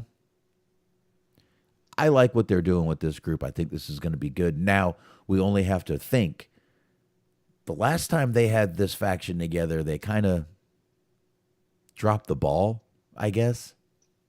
Yes, I mean they basically like Miro kind of just ran shop on all of them, and then they stopped using them, and then they stopped booking Miro. So it's like a total waste of everybody's time. Who? Exactly. Who's Miro? I've heard tales of him. Yeah. He he doesn't really exist, does he? Nope. Well, prophecies from the olden times. That makes more The, sense. I didn't the think he great existed. I redeemer. just thought he was a myth. He's right up there with him. He's gonna be making his comeback right along with like Awesome Kong and all the other people that don't Oh, work there anymore. Joey Janela is gonna be hanging out. He's forming a stable with Joey Janela. oh no. No. Yeah, that makes no fucking sense. They brought him out when he first debuted. He was just his gimmick was that he was super into video games. Him and Kip Sabian were fucking Kip Sabian. He's not in Blackout. Anyways, him and Kip Sabian were like big fucking gamers, and he had like the dyed blonde hair, and he fucking looked like an absolute scumbag. And then they finally started doing cool shit with him. And they're like, all right, well now that people like you again, you're off TV. Yeah. We got to get Ethan Page booked. Well, I think what happened is Miro needed some time off to do his TV shows, whatever he was doing, and they never found a place for him when he came back. It's pretty much what it seems like. Yeah. So sucks for him, but I mean, to be fair, I would rather be spending time with that wife of his than being in fucking Poughkeepsie. good point. Very good point. I agree with it wholeheartedly. I totally agree. But anyway, I guess back to this whole thing. Ethan Page, who we talked about earlier, versus a taped up Ricky Starks. This was for the elimination tournament. This was the finals. Ricky Starks did end up winning this, which I think was a very good idea. And I got no problem with this. Ricky Starks was all taped up. The whole point of this match, obviously, was he was selling the damaged ribs. You know, Taz kept saying how it's hard for him to breathe. It's hard for him to breathe. As Ricky Starks is going, oh, he's breathing. He's breathing, Taz. Okay. That's right. We can see him breathing, Taz. Shut up. So, all right. So we get the Wardlow video, like I had said before, just kind of addressing everything. Now Wardlow's pissed off. Looks like they're going to start pushing Wardlow now. Oh, way to go. Now that the fucking iron is cold. When I woke up the next day and realized I had lost the match, I was upset. I was upset. Yeah, that was an odd promo. He's I an don't, I odd don't know if guy. Wardlow can do emotion. I don't know, man. It's like, you know, you got Wardlow, you got Brian Cage. They're just kind of two big guys who, I don't know. They're kind of the same boat. Really. I think Wardlow might have a little bit of that like Psycho Sid in him, where like he knows how to cut a promo, but he doesn't know when he should ever emote. I've got half the brain you do. Wait, no. You've That got is half the brain I do. No, wait. That's one of the best Sid promos ever. mhm. It is a real, and I seriously mean this because they were for a while there that Billy Gunn got attacked and like Keith Lee was trying to figure out who was holding the camera and all that shit. It would have been great if that was the reveal, was that it was Sid and he was angry about all the scissoring. Like it would have been a fucking phenomenal. Well, how do you think Arn feels about all this? Hmm. Uh-huh. Arn's probably like, fuck yeah, scissors. No, he loves it. Fucking scissors, baby. I know what they're about. Hell yes. I know what that's all about. Fucking Glock Anderson. Hell yes. Man, we made it through Glocktober without even mentioning that. It's a shame too. They're underutilizing Iron Anderson again. Can you believe it was over a year ago when that happened already? No, it does feel a lot more recent. I mean, but really, it has been. It's been over a year since that shit went down. That's fucking nuts, dude. That's fucking crazy. Absolutely crazy. But anywho, I guess we can get to the Elite versus Death Triangle. Like we said, we all know this is the best out of 7 series. I great. I love the entrance for the. Well, of course, we have the Elite coming out. They look ridiculous, of course. Then we have the Death Triangle, who great fucking entrance with these guys, man. I love the entrance. Mm-hmm. Standing in the spotlights. Next thing you know, Alex Abrahantes comes out, and he's the fucking such a great hype man. He really is. He is an excellent hype man. And I don't know, man. I see him and I get fucking excited for the match. I'm like, yes, dude, I'm with you. Okay. So I actually have to, since we're talking about entrances, and I do really like that Triangle's entrance. You got Pentagon looking like a samurai over there. That's always fun. I enjoyed me some Pentagon. I want to know what you think of the new entrance music, because I feel like this is going to be divisive. I'm fine with it. Dude, entrance music helps, but it's not like what I don't give a shit. First of all, I got to tell you, I'm still not used to the fucking AEW music. I don't know who's coming out in the first 3 fucking notes like I do with or did with AEW or WWE. I'm still not used to it yet. So change it all you want. I really don't care. I mean, entrance music can be shitty and I don't give a fuck. But I think I got no problem with it. Hmm.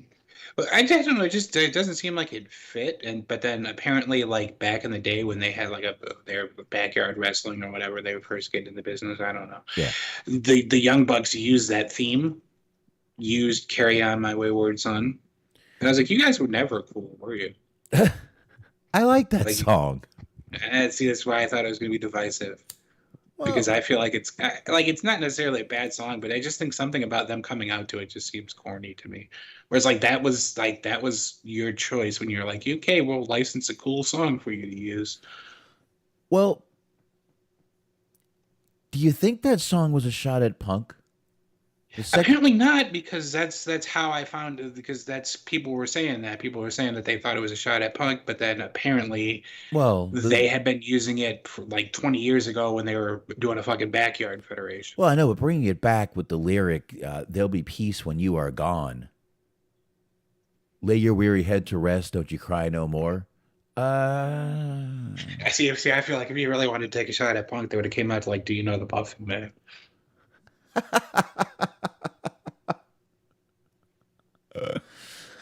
I don't know, man. Again, these guys are trolls. Anything that they did or do, I always have. I always think like they have this ulterior motive to them. So I mean, it's possible. absolutely. I mean, Jesus Christ, we got Omega with the fucking GTS tonight. So anything can be fucking possible, I guess. I kind of just feel like they've given up in terms of like coming up with good theme music for wrestlers, though. I feel like that's what's really going on. It's just like Tony Khan's just kind of waving the white flag, just like if he believes in you enough, he'll just shell out some money to get like an actual license on. Which I mean isn't necessarily a bad way to go No. because, like you said, they haven't really come up with that many memorable. I thought Moxley's was good, his like in-house music, but even WWE, like every wrestling company has this problem of like original music. It just sort of sucks. Yeah, very true. But I don't know, man. I mean, it's not that bad. It's just kind of odd how they just came out with it out of nowhere. But I like the song. I like Kansas. Like it's not a bad song, but it just I don't know something like Wild Thing on its own isn't a terrible song, but it's just not fitting. Just, I don't know. It doesn't work for me. No, that one I always thought was a little bit weird, but I also understand, Moxley is a wild thing, and maybe I kind of think someone said you remind us of fucking Rick Vaughn from Major League. I don't know. I mean, he talked about liking the movie in his book Oh, there and you go. liking that song, and Onita came out to that song back in the day, so it all ties in. But it's still just it's a weird song to come out to. But he also one time like famously there's a YouTube clip of him coming out to Sweet Caroline and just like loudly singing the chorus at the top of his lungs. Bum, He bum, likes to have fun like bum. that. Dude, I mean, listen, if you're at a karaoke bar, that song's coming on. Mhm. And don't forget to do your bum, bum, bum. And after he That's says good times that's never look so good, so good, so good, so good. I was the drunk guy doing it with everybody. Yes, yes, that was me. it wasn't a karaoke bar, you just made it that. Oh, no, it was a karaoke bar. I've Kicked never out been of one drunk too enough to many. turn anything into a karaoke bar. I've only done karaoke once, and God, was I drunk. Mm-hmm. Oh, I was hammered. No, well, okay. As a group once and by myself once. Hmm. Yes. Yes, we a bunch of us went out there one night and sang an Elvis song. Very nice. There was probably 12 of us. I don't remember if I actually sang or not. I know I was pretty fucking hammered. But anyway, speaking of hammers, in this match we did get the hammer. Craig Valentine? We'll talk about him in a little while. Hell yeah. We'll talk about him soon. Don't worry. Don't worry. Take it easy. Take it easy. But yeah, there was the hammer came out in this match. Now Phoenix also did a fucking he dove and did a flip. He dove through the fucking middle rope and did a flip. Hmm. Fucking wow. I mean, it's mainly because they've been doing trios matches and tag team matches and whatnot, so he hasn't necessarily gotten the chance to fully show off everything that he can do. But he, in my opinion, is like the best high flyer cruiserweight, however you want to look at it, in the game right now. Oh yeah. Because he does shit like that all the time. And then even like when they had Full Gear, one of the Young Bucks like DDT'd him and he like landed directly on his head on the apron. And if it was anybody else, I'd been like, "Ooh, dear!" But it's like, no, it's Phoenix. He fucking lands on his neck all the time. Yeah, bounce right back He up. it's fine. He's made of titanium. He doesn't get injured. But good little thing here. Once again, the hammer was involved. Um, Matt Jackson was going to use it, but Penta was behind him, so he never got to use it. And again, you get Phoenix once again not really liking the whole the way they're winning matches. So I hate to say, but I think there might be a little breakup coming down the road. But Death Triangle now with count them two wins over the Elite, and me and Smark both agree. We think that they're going to take the first three wins, and then the Elite's going to make a miraculous comeback and sweep at the end. Yeah. Yep, I think that's exactly how this is going to work. So I guess we'll find out next week, won't we? I feel like it's either one of two scenarios. I think the most likely one is it's 3-0 and then they come back and win, or you get 2-2. So like you have them that Maybe. triangle win these 2 weeks, and the next 2 weeks you have the Elite win, and then they trade wins from there. But I feel like 3-0, 3-0 is the most likely way for it to happen. Yeah, 3-0 and then sweep the last four. I think that's the way it's going to go, or the last three really. So, although it had to be four, you're right. Mhm. I'm right. You're right. We're right. Always, never question. Excuse me. Anyway, we already talked about the interim championship being not anymore interim for the women. Anna Jay and Tay Mello versus Sky Blue, and Willow Nightingale versus Britt Baker and Jamie Hayter. This wasn't a bad match. This was more to get Jamie Hayter out there and to continue the still slight tension between Jamie Hayter and Britt Baker. Britt Baker and Jamie Hayter won, which there was no way your champion your newly crowned champion was going to lose that match. I don't even I don't think anybody thought that.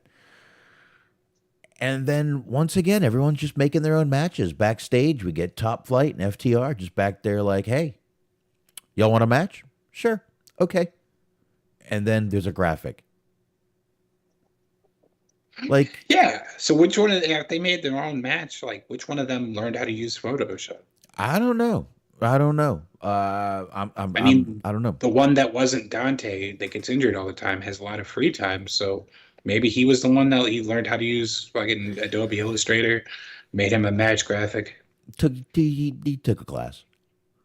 He's just in his wrestling gear at the community college. He had time for a class. You know, something he's always wanted to do. Yeah, he took a class. So, Do you guys have any classes on just like how to not have your bones break? probably not. Any, like rehab classes? There, yeah. Milk drinking classes. Calcium strengthens the bones, right? So is that? I guess that's what Phoenix did then. Phoenix is just fucking shotgunning milk left and right. I don't know. CM Punk needs some. His fucking injured ass. Yeah, his problem was that he drank Pepsi instead of milk. So Oh, well, you know, when you get the tattoo, you force yourself into that. boy is chalked up on high fructose corn syrup. There, yellow dye number 5. Shit like Fucking that. riboflavin. Yeah. All right. Anyway, let's get to this main event because we still have Survivor Series, which it's not going to, it's 4 matches. It's not really going to be a huge review. But, God, was it good to watch. Anyway, we get the Acclaimed out there with Billy Gunn, of course. Billy Gunn, Smark, his hands are now untaped. Yes. He can scissor anyone, anywhere that he wants to. We're about to get a major scissoring going on. And then Dirk changed his name. Dirk, you're a good man. Dirk didn't want to cause any static. I love it. I can love it. All right. Mr. Dirk. I will call you Mr. Dirk, sir. And then right before we got a giant scissoring Smark, we get Jay Lethal, Sanjay Dutt, and Satnam Singh up there on the Tron because God forbid they actually come out. Anyway. This absolutely had to have been pre-recorded. Yeah. Because they start off by saying, "Oh, you want to mention our name?" They did not. No. They did not mention their name Nope. at all. And somebody probably hit that button a tad too early. I think you got a point there. 'Cause no, they never mentioned the fucking name. But they're on the screen, and once again, Jeff Jarrett walks in front and just starts talking, ranting and raving, which brought out a TNA sucks chant. I love Chicago. It was pretty great, yeah. Just like it took a second for me to realize what they were chanting, but yeah, mid Jeff Jarrett promo, they just started loudly chanting TNA stuff. For like a minute, they chanted that motherfucker too. Which probably made Don Callis feel just wonderful. He's out of there anyway. He don't give a fuck anymore. That's true. He probably started the chant. Yes. He was in the crowd inciting them. He was probably, I don't know if he was talking at that time. He was probably fucking leading the chant. Meanwhile, somewhere in like WWE corporate headquarters, just a single tear came down Abyss's eye. Like I did the best I could, damn it. Shit. I do want to see this though, but the problem is that I want to see a Acclaimed versus Jeff Jarrett feud. I don't really want to see Jay Lethal or Sanjay Dutt or Satnam Singh or any of that. I just want Jeff Jarrett versus the Acclaimed. No, what you're going to get is Jeff Jarrett versus Billy Gunn. Yeah, I could take that. Again? I mean, we literally could have saw this match fucking 15 years ago. Mm-hmm. Yeah. So I mean, longer than that, it would have been 2002. So yeah, you could have saw that in the fucking 90s. fucking 20 a long time ago. Jesus Christ, time is flying, Smark. I was gonna say, you just have Jeff Jarrett like fucking just for like a single run, have him bring in Curtis Axel. If I could bring Oh, back the West Texas Rednecks. there you go. Could do that. That wouldn't be bad. That wouldn't be bad. I'd be all right with it. And only if they sing "Rap is Crap." Well, of course. So see, you were thinking, sir. That Mm-hmm. would be good. That would be good. Although I don't think you could use the word rednecks on television anymore. You're definitely gonna offend people with missing teeth. Can't do that. They're not the key demographic. No, no. You're gonna offend dentists too. Anyway, after all that goes down and we get the TNA sucks chant, we finally get scissoring, and Billy Gunn can finally scissor. And Max Caster and Anthony Bowens just casually walk down to the front row and start scissoring like everyone in the front row.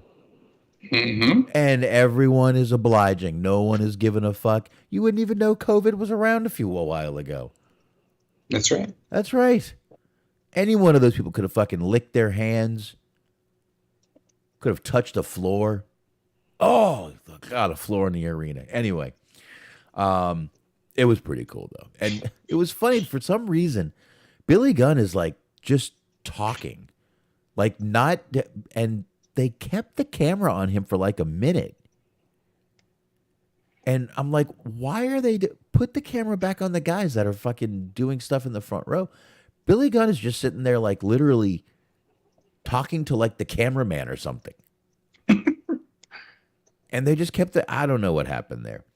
But anyway, we get this main event, which was an ROH main event, which I literally can hear. I haven't looked, but I can hear the internet already bitching. It's too much ROH on AEW. I don't like your impression of me, sir. I don't understand all this ROH on AEW. I want to see ROH guys. I don't want to see them. I want to see AEW guys. Jericho's an AEW guy. It's not the same thing. He's got the ROH title. Now it's the ROH show. God damn it. That was not an impression of you, Smark. Okay. Okay, I promise. Very good. Very good. That's what I envision most of the people bitching about that looking like or sounding like. I do like that guy, though. You do? Yes. That was Billy. Yeah, he's definitely like the kind of guy that's like gets mad that there's like one onion ring in his French fries. That was Billy Joe. Ah, yes. That was Billy Joe. Billy Joe. And yes, Christopher Can. They are trying to get ROH a TV show network. And that's great. But again, it's not like they're having a new. I mean, it's not like we're seeing TNA guys on AEW. You're seeing AEW. Well, we guys. saw Jeff Jarrett. Well, But yes, I know what you mean. Well, I mean, actually, though, it was sort of, if you want to be semantics about it, there's a Ring of Honor guy, which is Chris Jericho, I guess, versus a New Japan guy. So there's a lot for people who complain about that kind of stuff to complain about that kind of stuff. right, but how can you bitch about this match? Dude, Right. it was Jericho, the Ocho. Now, look at Jericho. He's got the red, the ROH colors on there. And then look at Ishii's. It's still the AEW colors. So, and by the way, Ishii. I'm sorry, Ishii. That's right. I swear they were calling him Easy E tonight a couple times. Ishii and Easy E. Man, they should do an album. Oh, wait. Sorry. Hell. Where's this guy's neck? Oh, he doesn't have one. I mean, I see a head and a chin. I don't see a neck. The neck would only slow him down. Okay. Question answered. Good match. Jericho retains. I don't know, man. Look, I understand the complaining about the ROH thing. I get it. I do. I always try to understand the other side. I do. But again, it's Jericho. He's an AEW guy. He's been there since day one. What's the big deal? What's the fucking problem? You're getting Jericho versus a New Japan guy, and you're still going to complain? There's too much ROH on my show. Not a little bit of history together too. They were saying that they were in war together. So, exactly, but still, they put on a fine match. There's no problems. I don't care if it's for the fucking ROH title, the ABC title, the NBA title, the fucking NDA title. I don't give a fuck. It's the same fucking guy. You win the NDA title, but you can't tell anyone you won it. It could be for the fucking UPS title for all I care. Ooh.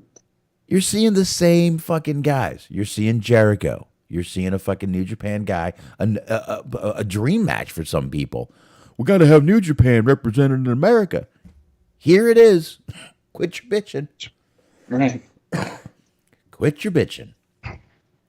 So, anyway, that was pretty much. Oh, let me just. My wife is not here and telling me she's going to sleep. I should. Ooh, that was over an hour ago. Oh well. She's asleep now. A good night text is still a good idea, though. I understand what you're saying. Put old I'm not love you going to complain about the match, but I also, because I enjoyed the match, but I also could not give any less of a fuck about the Ring of Honor World title at this point. Like, and it's not the Ring of Honor World title specifically; it's any of the Ring of Honor belts. Because until they actually like get their own show and they feel like a company again, it just sort of feels like that weird shit that they did in the WWF back in the day when they brought back, they had NWA Invasion for like 3 weeks. It was like Jim Cornette and fucking Rock and Roll Express, and for some reason we were supposed to care about the NWA even though they had been dead for like fucking since Shane Douglas threw the belt in the trash, as we established last week. Yep, I think we talked about that this week. I think that was tonight, Smark. No, because we were talking about Tyrus being champion. That's right. Belt actually mattered, and you said the last time it did was when Douglas threw it in the trash. That's correct, sir. You are correct. All right, so that was pretty much AEW. I thought it was a good Fallout show. It was a pretty good show. I mean, the next pay per view is in March, so they have plenty of time to set the table. I know, man. I like it though. I like that the next fucking match is in March. Now, the only thing I didn't see, or the next pay per view, excuse me. And they guess they have Winter is Coming as like sort of the big show that they're building to now. It's going to be like one of those special event shows that they have. This episode of Dynamite, but it feels a little bit more special than your normal weekly show. Yeah, and they usually do that. That's kind of their Christmas show is kind of what that is, which is fine. That makes total sense. Winter is coming. Great, good idea. Now, the only thing I didn't see, and I don't know if I missed it or it didn't show, was the incident between Jade Cargill and Bow Wow. Yeah, it was a little vignette, or not like a vignette. It was like she confronted him after a concert or an award show or some bullshit. They showed like a little, like a minute-long little clip of it or whatever. She got thrown out of I guess there was like a press conference afterwards that she confronted him at, whatever the event was. I could look it up, but it's really not that important. No. And they made her leave. And then she like that, because that led into the Jade Cargill promo where Kiera Hogan got fired. Yeah. You don't have to look that up. So apparently that's her next opponent, is she's feuding with Little Bow Wow. Great. This is all because he tried to say she was hot. And apparently, I didn't even know what led to it. So you got more intel than I did. He basically tried to he hollered at her like "yo" or something. I'd like to bring you here. I don't know. Is he the Fonz? He just come like, hey, baby. Basically, yes. That's kind of what he did, and she turned him down. And I believe she's married, actually. I think she is. So, all right, whatever.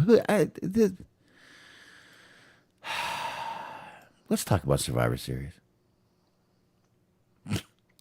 Since you said holler, I just want to do it now. It's just like, I wish he would have done like the guy from the Chappelle show. Let me holler at you. Let me holler at you. Let me holler at you. Holla, bitch, I want to holler at you. I forgot. I just wanted an opportunity to do that. Full transparency. Forgot about that. Mm-hmm. No, that guy was fucking awesome. Oh yeah. All right, man. let's get into this because I wasn't even expecting to do this long of a show tonight. I was expecting to be right around now ending. But like I said, this is a 4-match show. There's not a ton to get into on this show. Once again, Nick O, since I can't pronounce his last name, asked us to review the 1987 Survivor Series. And Nick, I want to thank you once again because I don't think I've ever seen this. Number one, number two, I love watching this nostalgia stuff. The crowd is so different. The crowd, it's never quiet. It is never quiet in the arena. The ring sounds different. The ropes are so loose. It's amazing. Did you notice how when like Jimmy Hart stood on the ropes, how low they dipped? I really didn't notice the ropes, honestly. I'm glad you brought that up. If you watch this, when there was Jimmy Hart was out there for every match basically. So was Bobby Heenan. That was Yep. my take. Was like they had him do every fucking bad guy promo. Yep. Like all of the heel teams. He had to be there for their promo, and then he also had to be ringside. Like that poor guy's feet must have been fucking killing him. They had him out there in every fucking match. Like it was pretty crazy. And Jimmy Hart, I think, was out there too. Yeah, for for every most of match. them.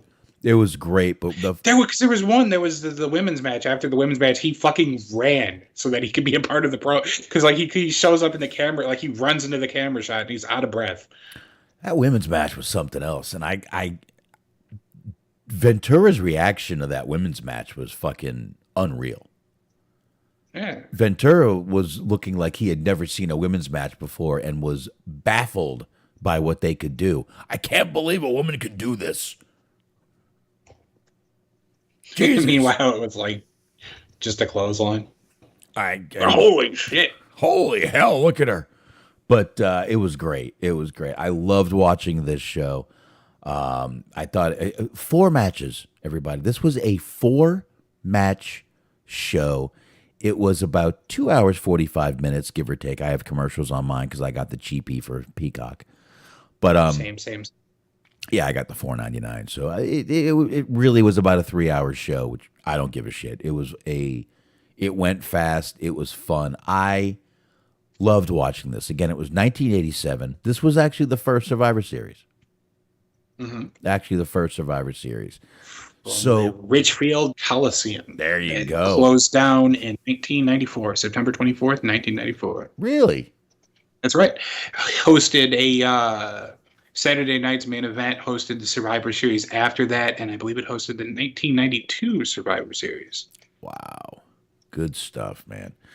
Oh, this is one of the little things they had out. I don't know where this came from, but somehow we have exclusive tummy tickles. I don't know where that came from. Obviously, this is from Something to Wrestle With. I'm joking. I know where it came from. I thought that was funny. Exclusive tummy tickles. Now, if you look at what they did here, first of all, is that Conrad's face on Bam Bam Bigelow? Aw. Bam Bam Bigelow deserves better than that. You know what? Let's just go to this other picture. Like, he should have put his face on, like, Jim Powers or some shit. Here we go. Like, that's who deserves Conrad's face. Yeah. This one's better. This one's better now. This whole thing revolved around Team Andre and Team Hogan. Mm-hmm. Now, Hogan's original team was going to be Ken Patera, Bam Bam, Hogan, Orndorff, and superstar Billy Graham. That's right.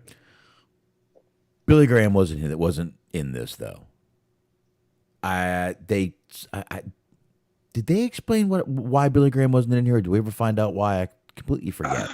I remember the reason, but I'm gonna have to look it up real quick. I mean, I remember there. I don't think there was a reason given, but I know that the reason is out there. Well, okay, you go ahead. I think he had health problems, maybe. But I think that's what it was. I think that's what it was. I think he was out because he was sick or something. But anyway, you look that up and just interrupt when you got it.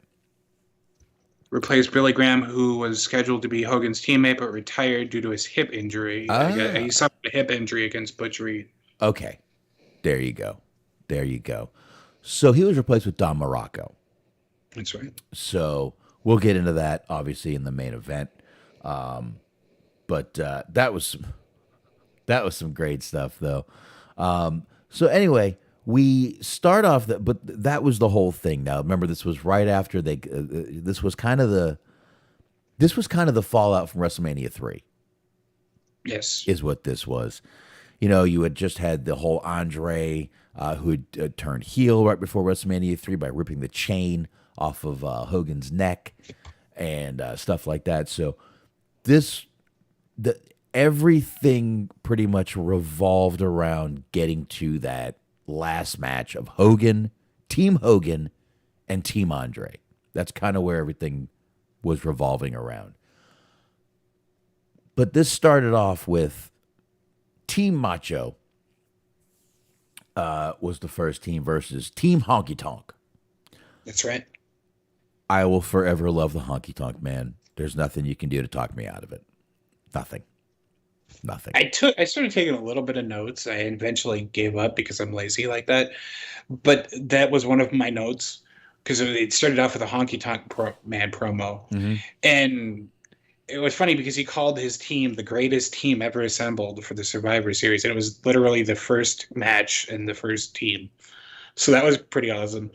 But then he, more than anybody else that was actually in the match, he dedicated the brunt of his promo to just talking about the various ways that he would beat up Miss Elizabeth if she were to interject herself in the match. Yep. Which is something that you could not do now, but I enjoy just the same. No, I don't think I would try that right now. I don't think I would at all.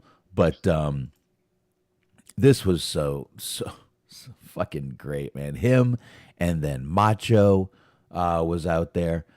We had Macho's team, which was I don't have a lot of pictures, but I got a few pictures.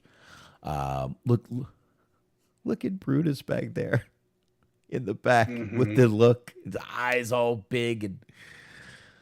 Dude, these were like all these guys were fucking coked out. Seemed like, but I loved the whole thing of how these pre-match promos were fucking amazing. Every one of them were amazing. These guys were all hyped up. They were all ready to go. Hogan looked ridiculous when he was doing this whole thing, but we'll get into that in a few minutes. I loved everything about this. And, you know, watching Macho Man is just such I mean, I don't even know the word to use. He's just so elegant in the words he used. And he's just a fucking amazing, amazing character.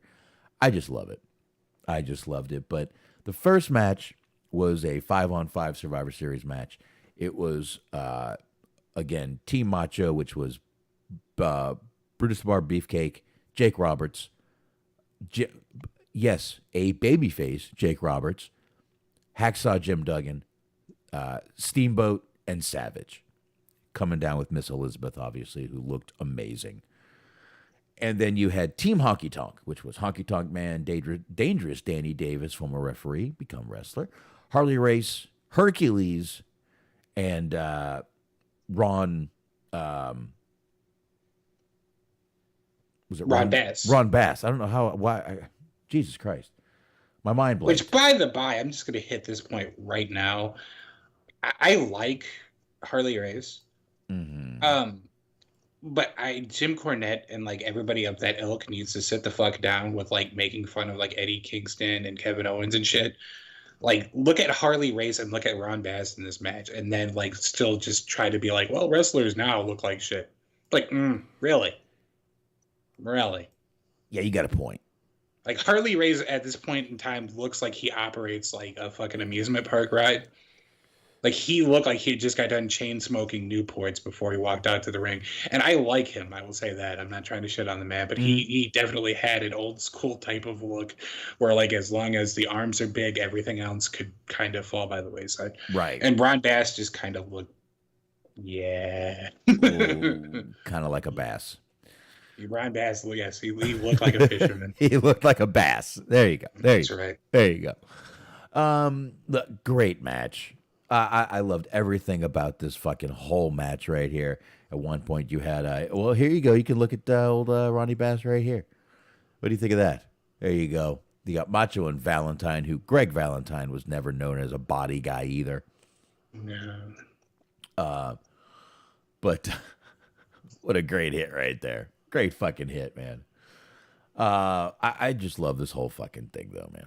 This was fucking all great. This whole match was great.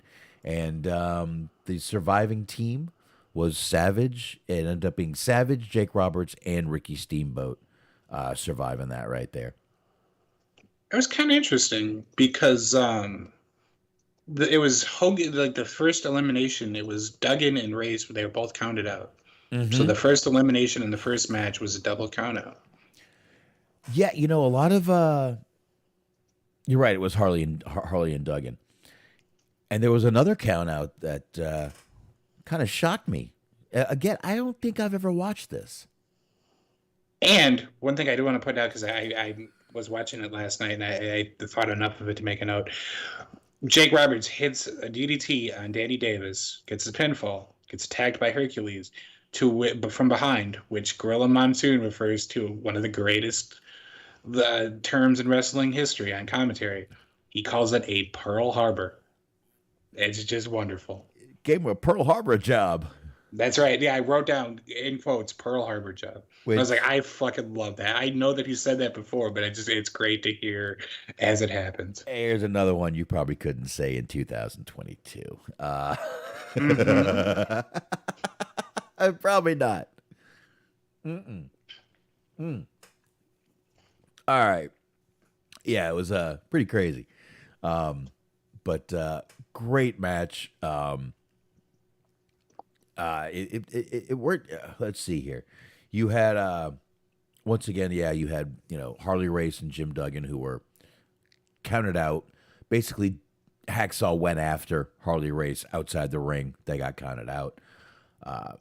Ron Beefcake eliminated Ron Bass. Honky Tonk Man eliminated Beefcake. What the fuck?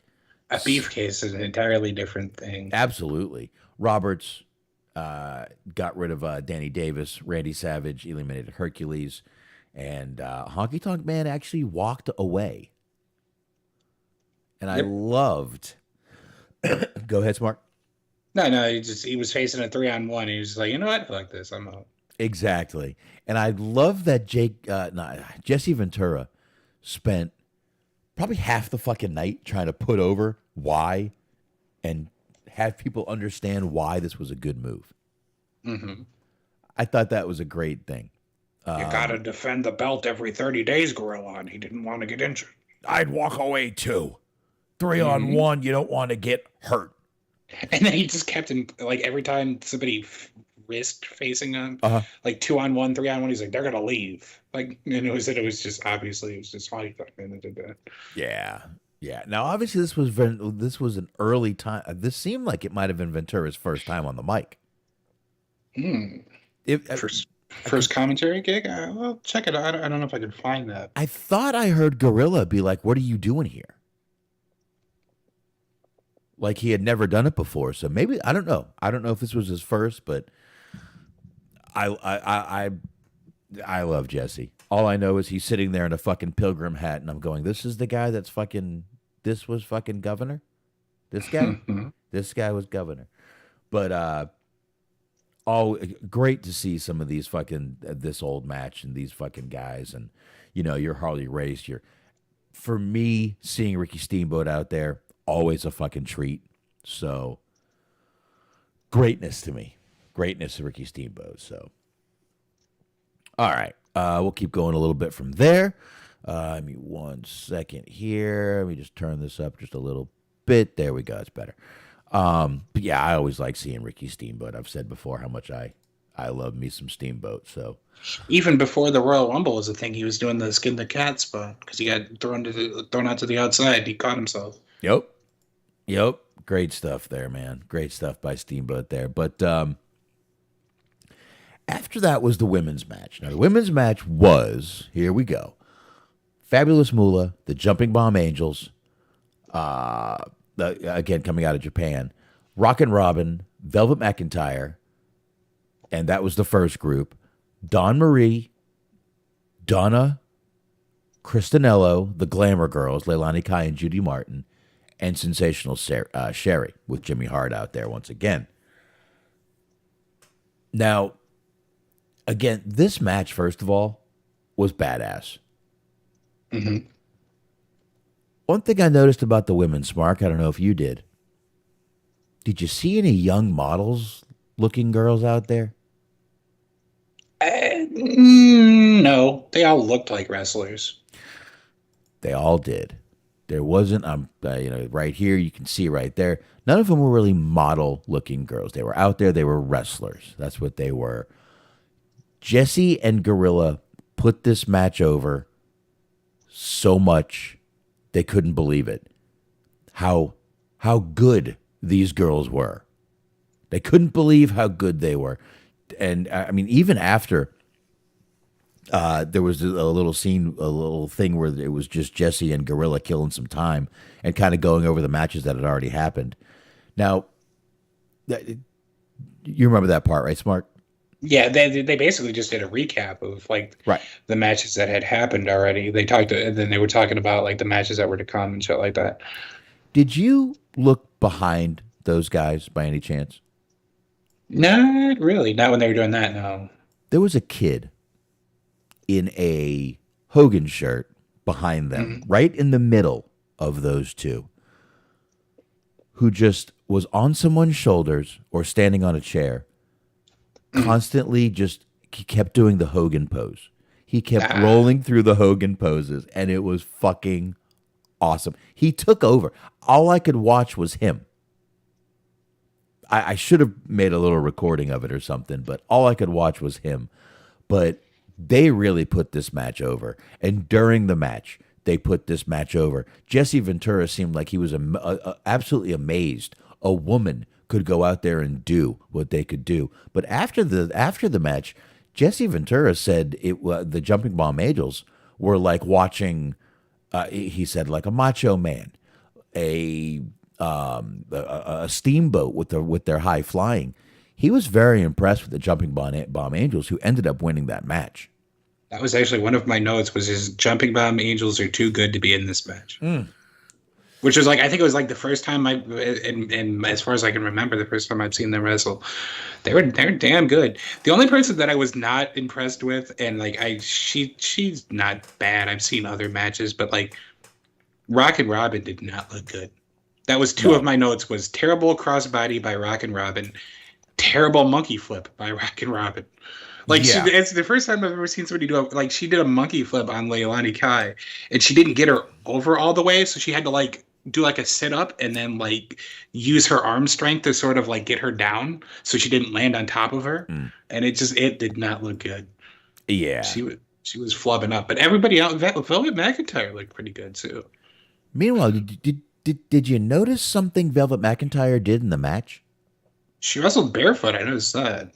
Yes. Did you notice that she did something that they called the big swing? No. You didn't.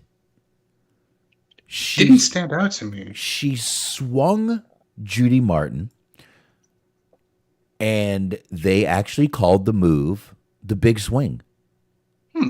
Yep. Watch it back again. I might have to. Just that one match, and you'll see. She swings her, and they go, she's got her in the big swing. And I'm like, what? Yeah, true. True story, Smark. She was the Claudio of her time? I guess so, man. But yeah, I heard that, and I was kind of like, what did he just say? Oh, that was another thing, is that the Glamour Girls, they look like they kind of belonged on Glow. Like, I'm not even, that's not a negative about them. It's just their whole gimmick was like, it just felt like it belonged on an episode of Glow. You're right. I totally agree. They did. They were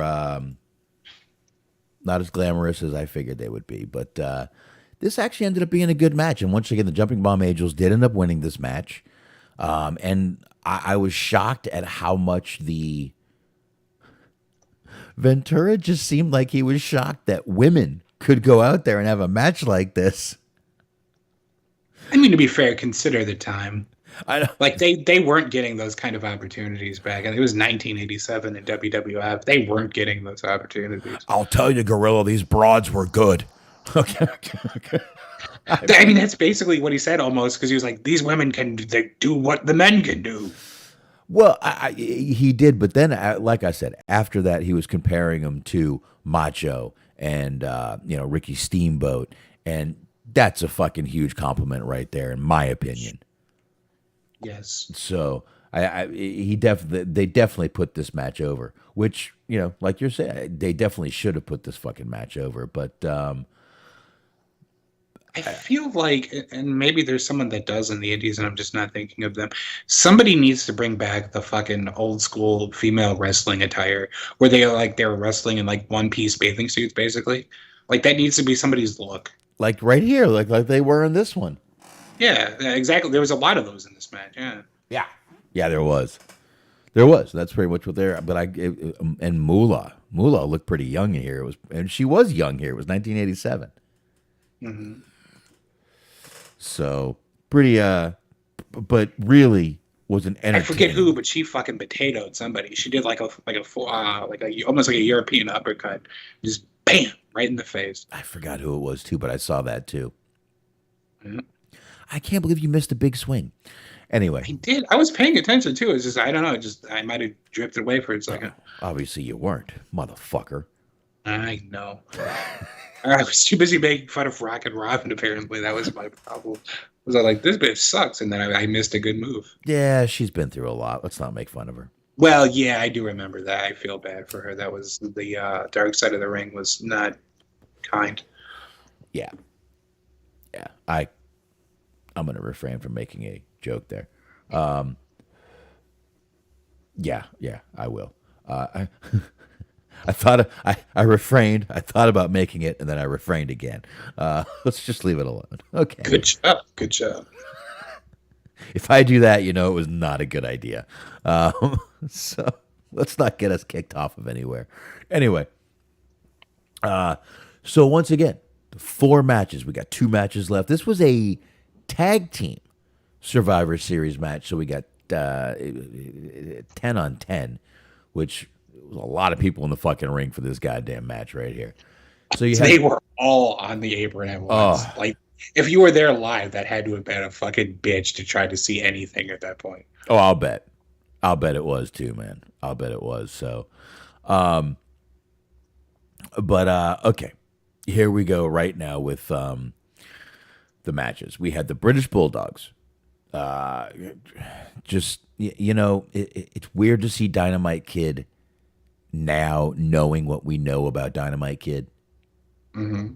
How much of a piece of shit he was, what he, how he treated women, and it's kind of sad seeing Matilda, knowing what they used to do to Matilda too. Yeah. But anyway, you had the British Bulldogs, which was Davey Boy and Dynamite. The Killer Bees, B. Brian Blair, Jim Brunzel, Fabulous Rougeaus, Jacques Rougeau, and Raymond Rougeau. Strike Force, Rick Martel, and Tito Santana, who Jesse Ventura referred to as Chico Santana. Try making that joke now, Jesse. Mm-hmm. And the Young Stallions, Jim Powers and Paul Roma. And they were against the Bolsheviks, which was also obviously Boris Zukov, and Nikolai Volkov. Demolition, fucking action smash. And of course, the Dream Team, Dino Bravo and Greg Valentine, the Hart Foundation, Bret Hart, Jim Neidhart, and the Islanders, Haku and Tama. And of course, we had Bobby Heenan down here. We had Fuji down here. We had Jimmy Hart down here. We had Johnny Valiant. We had Slick down there. This was a cluster fuck. But it wasn't that bad. Mm-hmm. There we go. There's a few of the guys right out there right now. And a quick takeaway, just right off the bat, is Greg the Hammer Valentine was 36 in this match, so he's literally just always looked like that. Wow. Like, he's just always looked like somebody's grandmother. like a gym teacher. Or yes, or a lesbian gym teacher. Like a I gym. mean, it's specifically it has to be. There's no anti sentiment behind it, but he just looks like a very specific type gym teacher. He always has, but at that time, he also looked like a wrestler. He did. I think he did. This is what a wrestler looked like back then: bleach blonde hair, long, and not a ripped body. Look at, I mean, if you look at this picture right here, look at Tama. Tama's got a definition, but he's not fucking ripped. You don't see a six pack there, do you? This is going to sound vaguely racist, but I feel like just being Samoan, they get a pass because that's the body type. All right, you got Jim Neidhart. Okay, yeah, that's drugs. You got both a demolition. Yeah, I don't know. There's no defense to that. Brett. But that's what I was talking about earlier. Was like people want to shit on like Kevin Owens and Eddie Kingston and all this shit. Like wrestlers back in the day, they had big ass arms, but they still kind of look like shit. Exactly. I mean, look, you had your fucking, you had your exceptions. You had your, I mean, Don Morocco looked like a fucking a god in this fucking match. He looked like he had literally just done a fucking cycle the night before. But I mean, and your Hogan's and that, they're like, but really, when you think about it, I mean, no, there were not. You didn't have many body guys. Look, Nikita Koloff was a giant motherfucker. Didn't have a six pack, but he was a big dude. Mm-hmm. It was a different fucking time, a different body type, a different style, a different. And let's face it, they didn't know as much about bodybuilding and nutrition as they do now. Mm-hmm. So, that was a big thing. But this match here, another just, I mean, I love watching these, man. I love watching these old matches. I love watching these guys work because this was wrestling. Like I said, the crowd, Smark, was never quiet. They were sitting, but they were always making noise. They were oohing. They were eyeing. They were cheering. They were up. They were. It was such a different time in wrestling. And I mean, 1987. A lot of these people were still thinking this shit was real. Sure. One of them was in this match. He was right next to Jim Neidhart. Right. Exactly. And still thinks it's real to this day. Yeah. So I don't know, man. But this was a fucking great match right here. And actually turned out that, of course, this was team. There wasn't really a team. It was just a 20-man tag. So there wasn't a captain. You're right. And the Killer Bees and the Young Stallions ended up being the last two survivors. Mm-hmm. And I believe the winners were the Young Stallions? That's right. They did the old mask gimmick where they did basically twin magic, but they're not twins, so they both put on masks, and then the referee couldn't tell which one was which, and they got the roll up. And I want to say Tama. It might have been Haku, but I want to say Tama. It was definitely the Islanders were the last team of the heel teams left. Right. Yeah, and the Killer Bees, I think, ended up winning it by what you just said. So, yeah. What I thought was interesting about this was, first off, right off the bat, Young Stallions, they looked like they have great physiques, but they looked like if you bought back in the day the wrestling action figures from the dollar store, where they just they weren't supposed to be any specific person. They were just like giant muscled up like clumps. Like that's what the they just look like two generic, they look like what wrestlers should theoretically look like, but they just look like two just giant generic jacked up dudes with no real defining characteristics. I just still couldn't believe that fucking Jesse kept calling Tito Santana Chico Santana. Jesse Ventura got visibly, noticeably bored during this match at some point because he just out of nowhere is just like, yeah, the Demolition's making the Young Stallions look like the Geldings. Yes. And then there was a rest hold or something, and he was like, hey, Gorilla, you never complimented my cool pilgrim hat. This is my uncle Ephraim Ventura came over on the Mayflower. It was like, you're bored as fuck right now, aren't you? Yeah, Like, you're just doing your best to goof around. and he was also very quick to put over his movie Running Man, which he had just done with Schwarzenegger. So look, obviously not his first movie with Schwarzenegger, Predator. Yes. So he put over his movie more than once. Oh yes, and the other takeaway was I just sort of enjoyed how the heel teams is like all sort of agreed that like Demolition was like the most capable tag team amongst them, because it just like every tag team, every one of the heels is like tagged out to a different member of Demolition. Like they were the palate cleanser. You get like the Hart Foundation, then Demolition. Then you would get the Islanders, then you'd get Demolition. Then you get the British Bull, and they just over and over again. Well, the guys with the face paint. What are you going to do? Yeah, yeah. All right. Let's get to this. I love Demolition though. And they had the theme, of course. You can't mention them without mentioning the theme. They did have the theme by that point. Fuck Demolition. Lies. Listen. I like at least one half of Demolition. Listen. When you watch Pulp Fiction, they say there's Beatles men and Elvis men. Uma Thurman says that, right? Mm-hmm. There's Road Warrior men and there's Demolition men. I'm a Road Warrior man. Okay? I'm a Demolition man, which I should be more of a Road Warrior man because they claim to be from Chicago, even though they weren't. But I feel like I always like Demolition more. Not me, sir. They had the cool theme. They didn't have a puppet. There's no puppet there. They looked like, I mean, they had fucking S&M gear on, and they still managed to look cool. And even though both of them were like kind of chubby older dudes, there was something about them that was neat.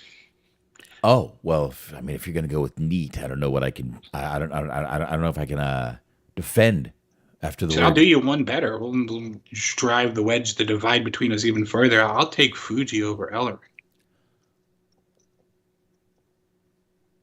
I might agree with that. All right. Well, fair enough. I actually might agree with that. I love Ellering. Don't get me wrong. I mean, he wasn't bad. I'm not even trying to shit on him, but I like me some Mr. Fuji. But Fuji used to rib the hell out of the guys, even in the ring. Mm-hmm. Like, I forget who told the story of Fuji where he was going to pull Fuji's pants down, and Fuji ended up putting a ton of toilet paper in his ass. So when the guy pulled it down, just toilet paper fell on it. I forgot who fucking told the story. It was on a U shoot. If anyone in the chat room remembers, please tell me. I've seen most of those. Nothing's ringing a bell. Fuji was was always down to rib somebody. So yeah. I think I might agree. I think I might agree with that. Although, I mean, if we're talking about just managers in general and everybody that was involved in that match, fucking Slick was there too. I always loved me some Slick. Yeah, absolutely. Slick was good. I'm sorry. I'm always going to be. My favorite manager is always going to be Jimmy Hart. Always. I love Jimmy Hart. Always have, always will. I will never forget. You briefly mentioned shoot, so we'll go there.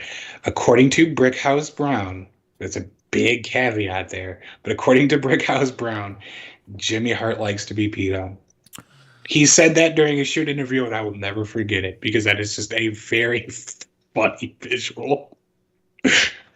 Like him just like fucking with just the megaphone and nothing else, just begging somebody to pee on him. Good for him. Hey, no, I mean, it wasn't at the time, but in 2022, do what you want. Yeah, everyone's got their thing. I don't give a fuck. I don't care.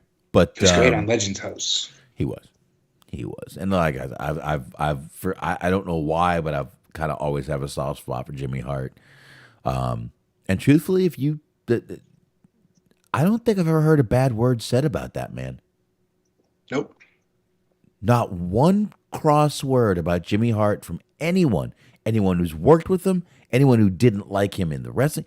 I don't think I've ever heard anyone say he's not a genuinely good guy. And he was one of Hogan's cronies, so like you could have found something to not like about him if he was an asshole. I mean, more than a crony, that guy's been with Hogan since the 80s. Yeah, he was the leader of the boot band, Jimmy Yeah. Hart's wrestling boot band.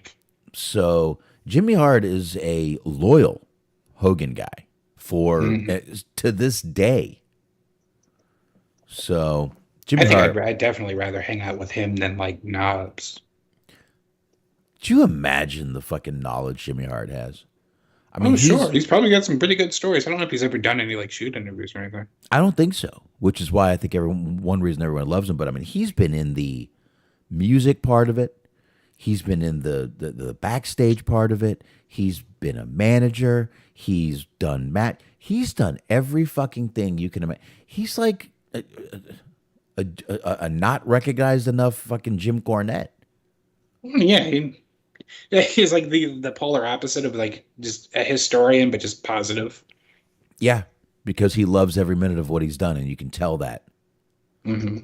I've never heard a bad Jimmy Hart story, a bad word about Jimmy Hart, nothing.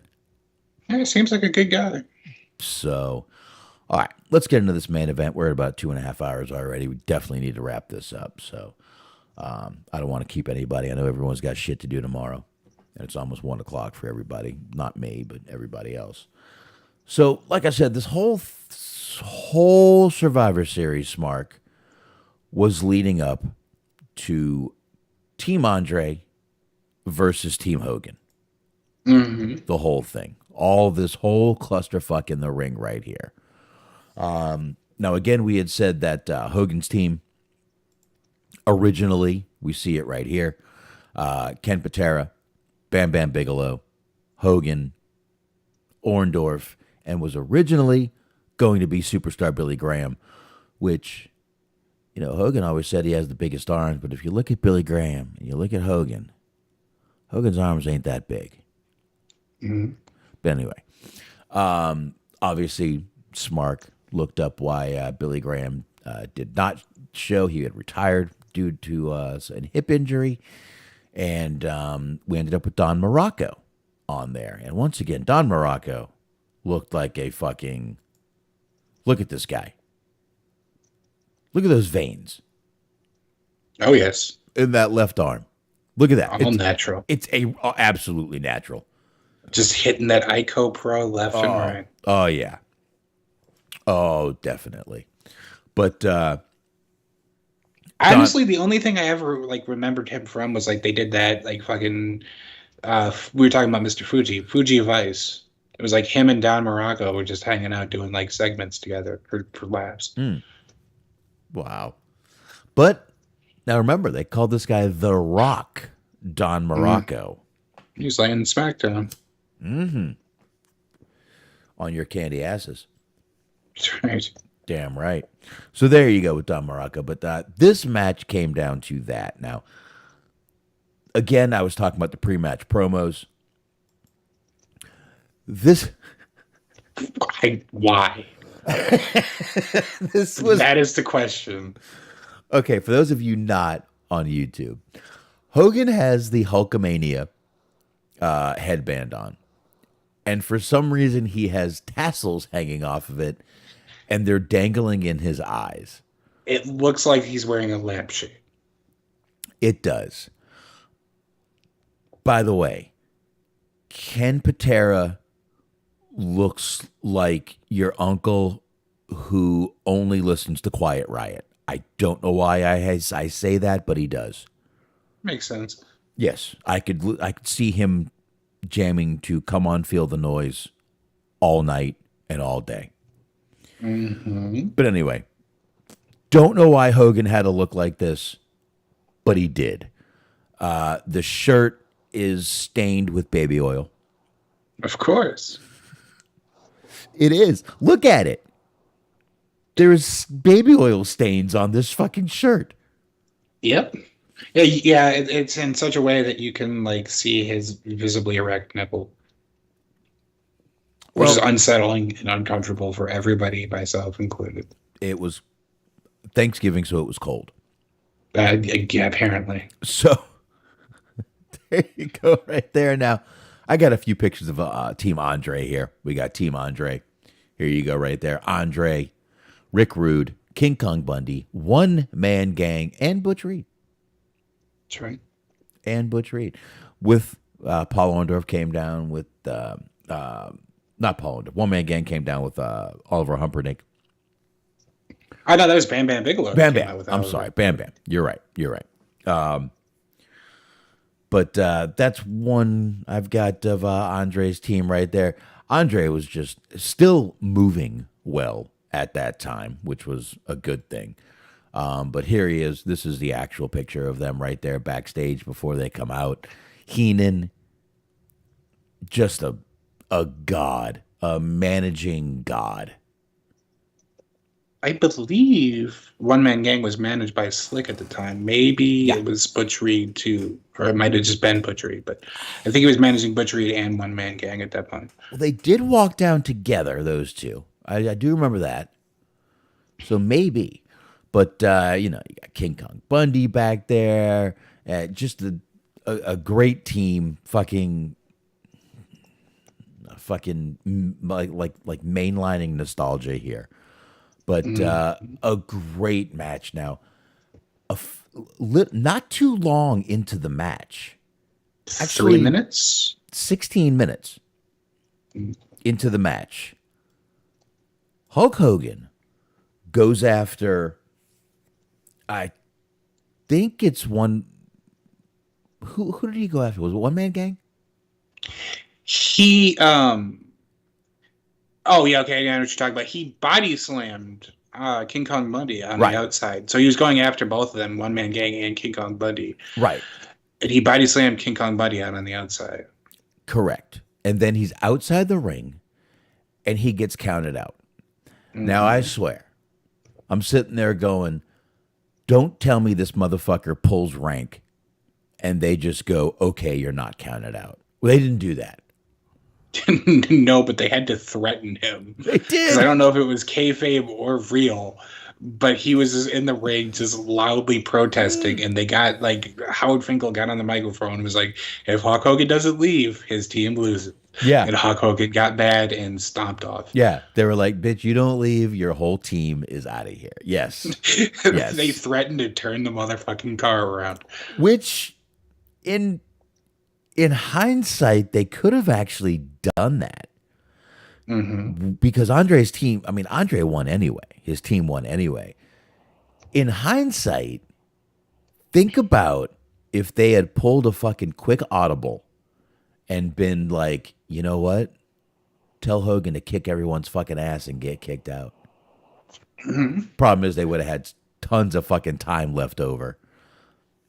So that wasn't going to happen. But that would have been pretty cool if they had done that. Just flipped it really quick. Knowing Andre was winning anyway, it wouldn't have been the biggest deal in the world, and they could have called an audible. Even to sort of go back a little bit, I want to rewind to something that happened like almost from the very beginning, 3 minutes in. That's what I was talking about. Mm-hmm. Who did Butch Reed piss off?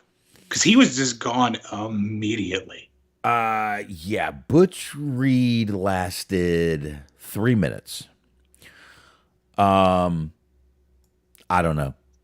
Because like the next elimination is 8 minutes. So it's like it was literally double that. Yeah. Was when Ken Patera got eliminated by the One Man Gang. Right. Exactly. Which was funny too, because I don't know if you caught it, but they're walking down to the ring, and Ken Patera's coming out, and the crowd's cheering, and Jesse Ventura leans into Gorilla Monsoon and goes, "I don't know why they would cheer a jailbird," and Monsoon popped a little. That's right. I did hear that. Holy shit, man! Great stuff, man. Great stuff by these guys, but. Yeah, it would, and then let's see here. You had, after those two, since you mentioned the first couple, Paul Orndorff was eliminated by Rick Rude. Rick Rude eliminated by Don Morocco. Don Morocco then got eliminated by One Man Gang. Hulk Hogan again counted out. Bundy, Bam Bam, knocked him out. One Man Gang also eliminated by Bam Bam. And then Bam Bam was taken out by Andre.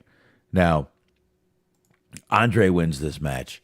Again, you still had Andre at his prime here. He could still move. He could still go. He didn't look like he was in excruciating pain anytime during this match, and actually had a good smile on his face at the end during this little after promo that they cut. Great, great, dude. Which, Look by the right by, there. two That's things real quick. Real quick. I know you can see that. Look at that hair. Oh my God! Yes, Look it's at the wonderful hair. poof. I know. Oh, I know you can see my cursor and no one else can, but there is a poof on this girl's hair, right above the announcer. You see a headphone right above the turnbuckle. There is a poof to that hair. 1987. Yes, this guy in the jean jacket. This guy is dressed up as Mick Foley before Mick Foley. What the fuck? Yeah, it's Rick Foley, his uncle. Wow, that's pop. Yeah, the lady you were pointing at too, for extra clarity, her face is directly in the middle of between the top rope and the middle rope. Yeah, yeah, Rick Foley. Look at the guy. Is he not dressed as Mick Foley? He knows how to party. I can tell that much. Oh my God! Look at this guy. He's got the like red if Ken flannel. Patera is the guy that's listening to Quiet Riot, this guy is definitely outside of like a Blue Oyster Cult concert. Oh well, this guy beside him right here. This guy is definitely there with him with the beard. Hell yes, and Look at they're this both guy. trying to like just sell like bad weed to high school kids. And this guy is just like, what the fuck? This kid. He's like, what the hell is going on here? This is bullshit. That's right. And this guy's picking his nose. Oh no, someone's picking his nose for him. Oh shit. Oh shit, yeah, this guy. Oh wait, is that a guy? Uh-oh. That guy's absolutely a sex offender. Without question. He's on some kind of registry somewhere. I beg y'all to jump on fucking YouTube and see who we're talking about here. This picture. This picture is great. This is the 80s, like, quantified in a picture right here. Oh, this is beautiful. This is. Now, so I think you're about to bring up a point, Mark, weren't you? I thought I was. No, anyways, it was the, like, Bam, it felt nice because I always felt like Bam Bam Bigelow just sort of deserved more in general than what he got from the wrestling business. So it was cool to see him being the last guy on the phase team and sort of go through. Like, he went through One Man Gang, he went through King Kong Bundy, he put up a fight against Andre the Giant. It was cool because he was basically just doing fucking action movie roles. Right. Like literally just doing dodge rolls as Andre would come at him. And it was just cool to see him just like fire off 3 different like dodge rolls at once. And he moved really well. It was cool to see him out there just like kind of putting up a valiant fight against Andre the Giant. Hulk Hogan, real fucking asshole. Because he like Andre the Giant wins completely clean. And after being threatened that they're going to stop the match if he doesn't leave, Hulk Hogan comes out and just starts attacking him for no real reason. Like, he didn't cheat to win. He wasn't beating up Bam Bam Bigelow after the match. Like, he won fair, he won clean, and then Hogan came out and just started attacking. And what baffles me is it was a babyface move. This was not a babyface move. Mm-hmm. You know, but the crowd, they had to send the crowd off with a big fucking, you know, the happy thing with, you know, Hogan doing his thing. But after that is when the promo came on with Andre. Yeah. So it did make up for Hogan being a complete, as Jesse Ventura said, egomaniac and basically making sure the show ended with him being the focus. It really didn't, because that last promo, Heenan made that last promo so fucking great and so special. It didn't matter. It didn't call him a matter. sore loser, and like he's absolutely right. Yep. Because it was like they didn't even cheat to get him counted out. He got counted out because he wasn't paying attention. Right. Like it was nobody's fault but his that the team lost the match. Absolutely. Absolutely, man. It was. And I don't know, man. But I really felt that at the end of everything, Hogan tried to take the spotlight, but I think that Heenan knew what he was doing. And I think he knew he had to kill this promo, which isn't a tough thing for him to do. But he did. And even Andre, you know, went out there and said some good stuff. And basically they said, listen, Hogan, just sign on the line. We're ready to fucking take you on. Just sign on the dotted line, you little bitch. That's right. So I really like doing these. Nick, if you have any more of these you want to get to us, number one, thank you for listening, and number two, thank you for offering us to do these. Excuse me. Please keep doing this. If you have any more, now's a great time to do it. Definitely let us get these. But I thought this was a great show. I don't, again, Smark, I don't remember ever watching this. I don't think I ever saw this one. Like, it happened before I was alive, so I hadn't seen it. Well, I was alive. I was 12. I was But -3. It was 87. I was born in 90. So, and I don't remember seeing it because I would watch old tapes, like whatever it was at the video store, because that was the only option. right. So just like any old wrestling tape that I could find at a video store nearby, I would snatch up. But I don't recall seeing this either, honestly. Yeah. It's And one thing that like stuck out too, though, was like it was pretty interesting that they like nobody really interfered. Like there was no real cheating. It was just if you lost the fall, you lost the fall. They didn't even really try to break up pins, really. right. Yeah. Yeah, they didn't really anymore, so it was I don't know, man. I thought it was a really just good. It was awesome. I thought this was awesome to watch. I was so happy I got to watch this shit. Let's see. I don't think I put this picture up. Yeah, I did once. Yeah, but I mean, this was. I mean, look at the star power in this ring, Smark. Hmm. Just look at this. You got Rick Rude standing there. I mean, not on the star power, but look at some of the guys who have passed away in this ring. You got Rick Rude standing there. You got Bam Bam, Paul Orndorff, Don Morocco, fucking King Kong Bundy, Hogan, and Andre. And Slick down there threatening to pimp slap somebody. Literally, Right. look at him. Look at Slick. I want to go back and watch some of this shit just because apparently, like, I was looking at some of the old cards, the Saturday night main event that happened at the Richfield Coliseum too. Apparently, there was a time when Slick managed the Iron Sheik, and that Oh, just seems like the most bizarre pairing in the world to me. But I want to see it. yeah. Now look, Slick literally has the pimp hand up. Oh yeah, yeah. It took me a second to find him, but yeah, you're right. Yeah, right. All right. Yeah, right there by One Man Gang's left leg. Yep. One man gang's left leg, Bobby Heenan right there too. Bobby Heenan beside him in the old star jacket. But yeah, yeah. Slick's got the pimp hand up. He's ready to pimp slap somebody. Hmm. But that ring has fucking amazing star power in it. People that we have, that we talk about, that we compare people to, unbelievable. So I loved watching this. I loved the nostalgia. I loved watching it, every minute of it. It went quick too, man, for a 3-hour show. Yeah. It wasn't like watching Raw going, okay, when is this over? It was good stuff, man. So, Nick, you got any more of these? Send them on over, brother. I love doing this, and I appreciate you giving us these to watch and review. What else you got, man?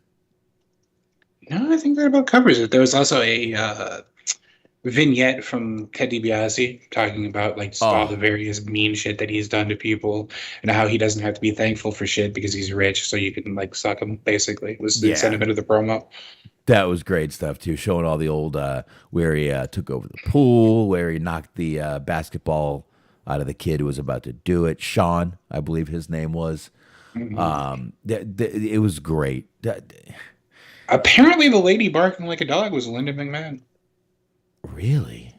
That's the scuttlebutt, and the kid that kissed his foot was Rob Van Dam. That's a known thing, but I didn't even catch that.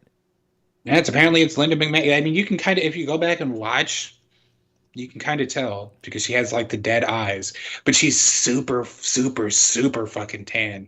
Like they slathered that fucking bronzer on her. That might be why they did that to make us not recognize her. But all right, man. I think we should wrap this up. We're at 2:48 right now.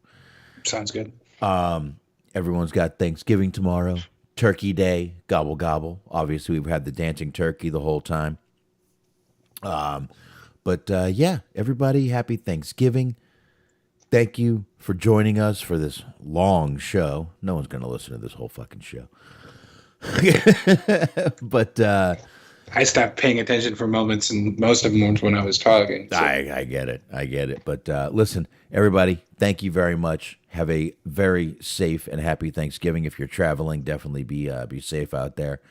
And Smark, you do the same thing. And that's about it, folks. So on that note, I guess we can say see ya. Adios. There you go. Have a good Thanksgiving, everybody.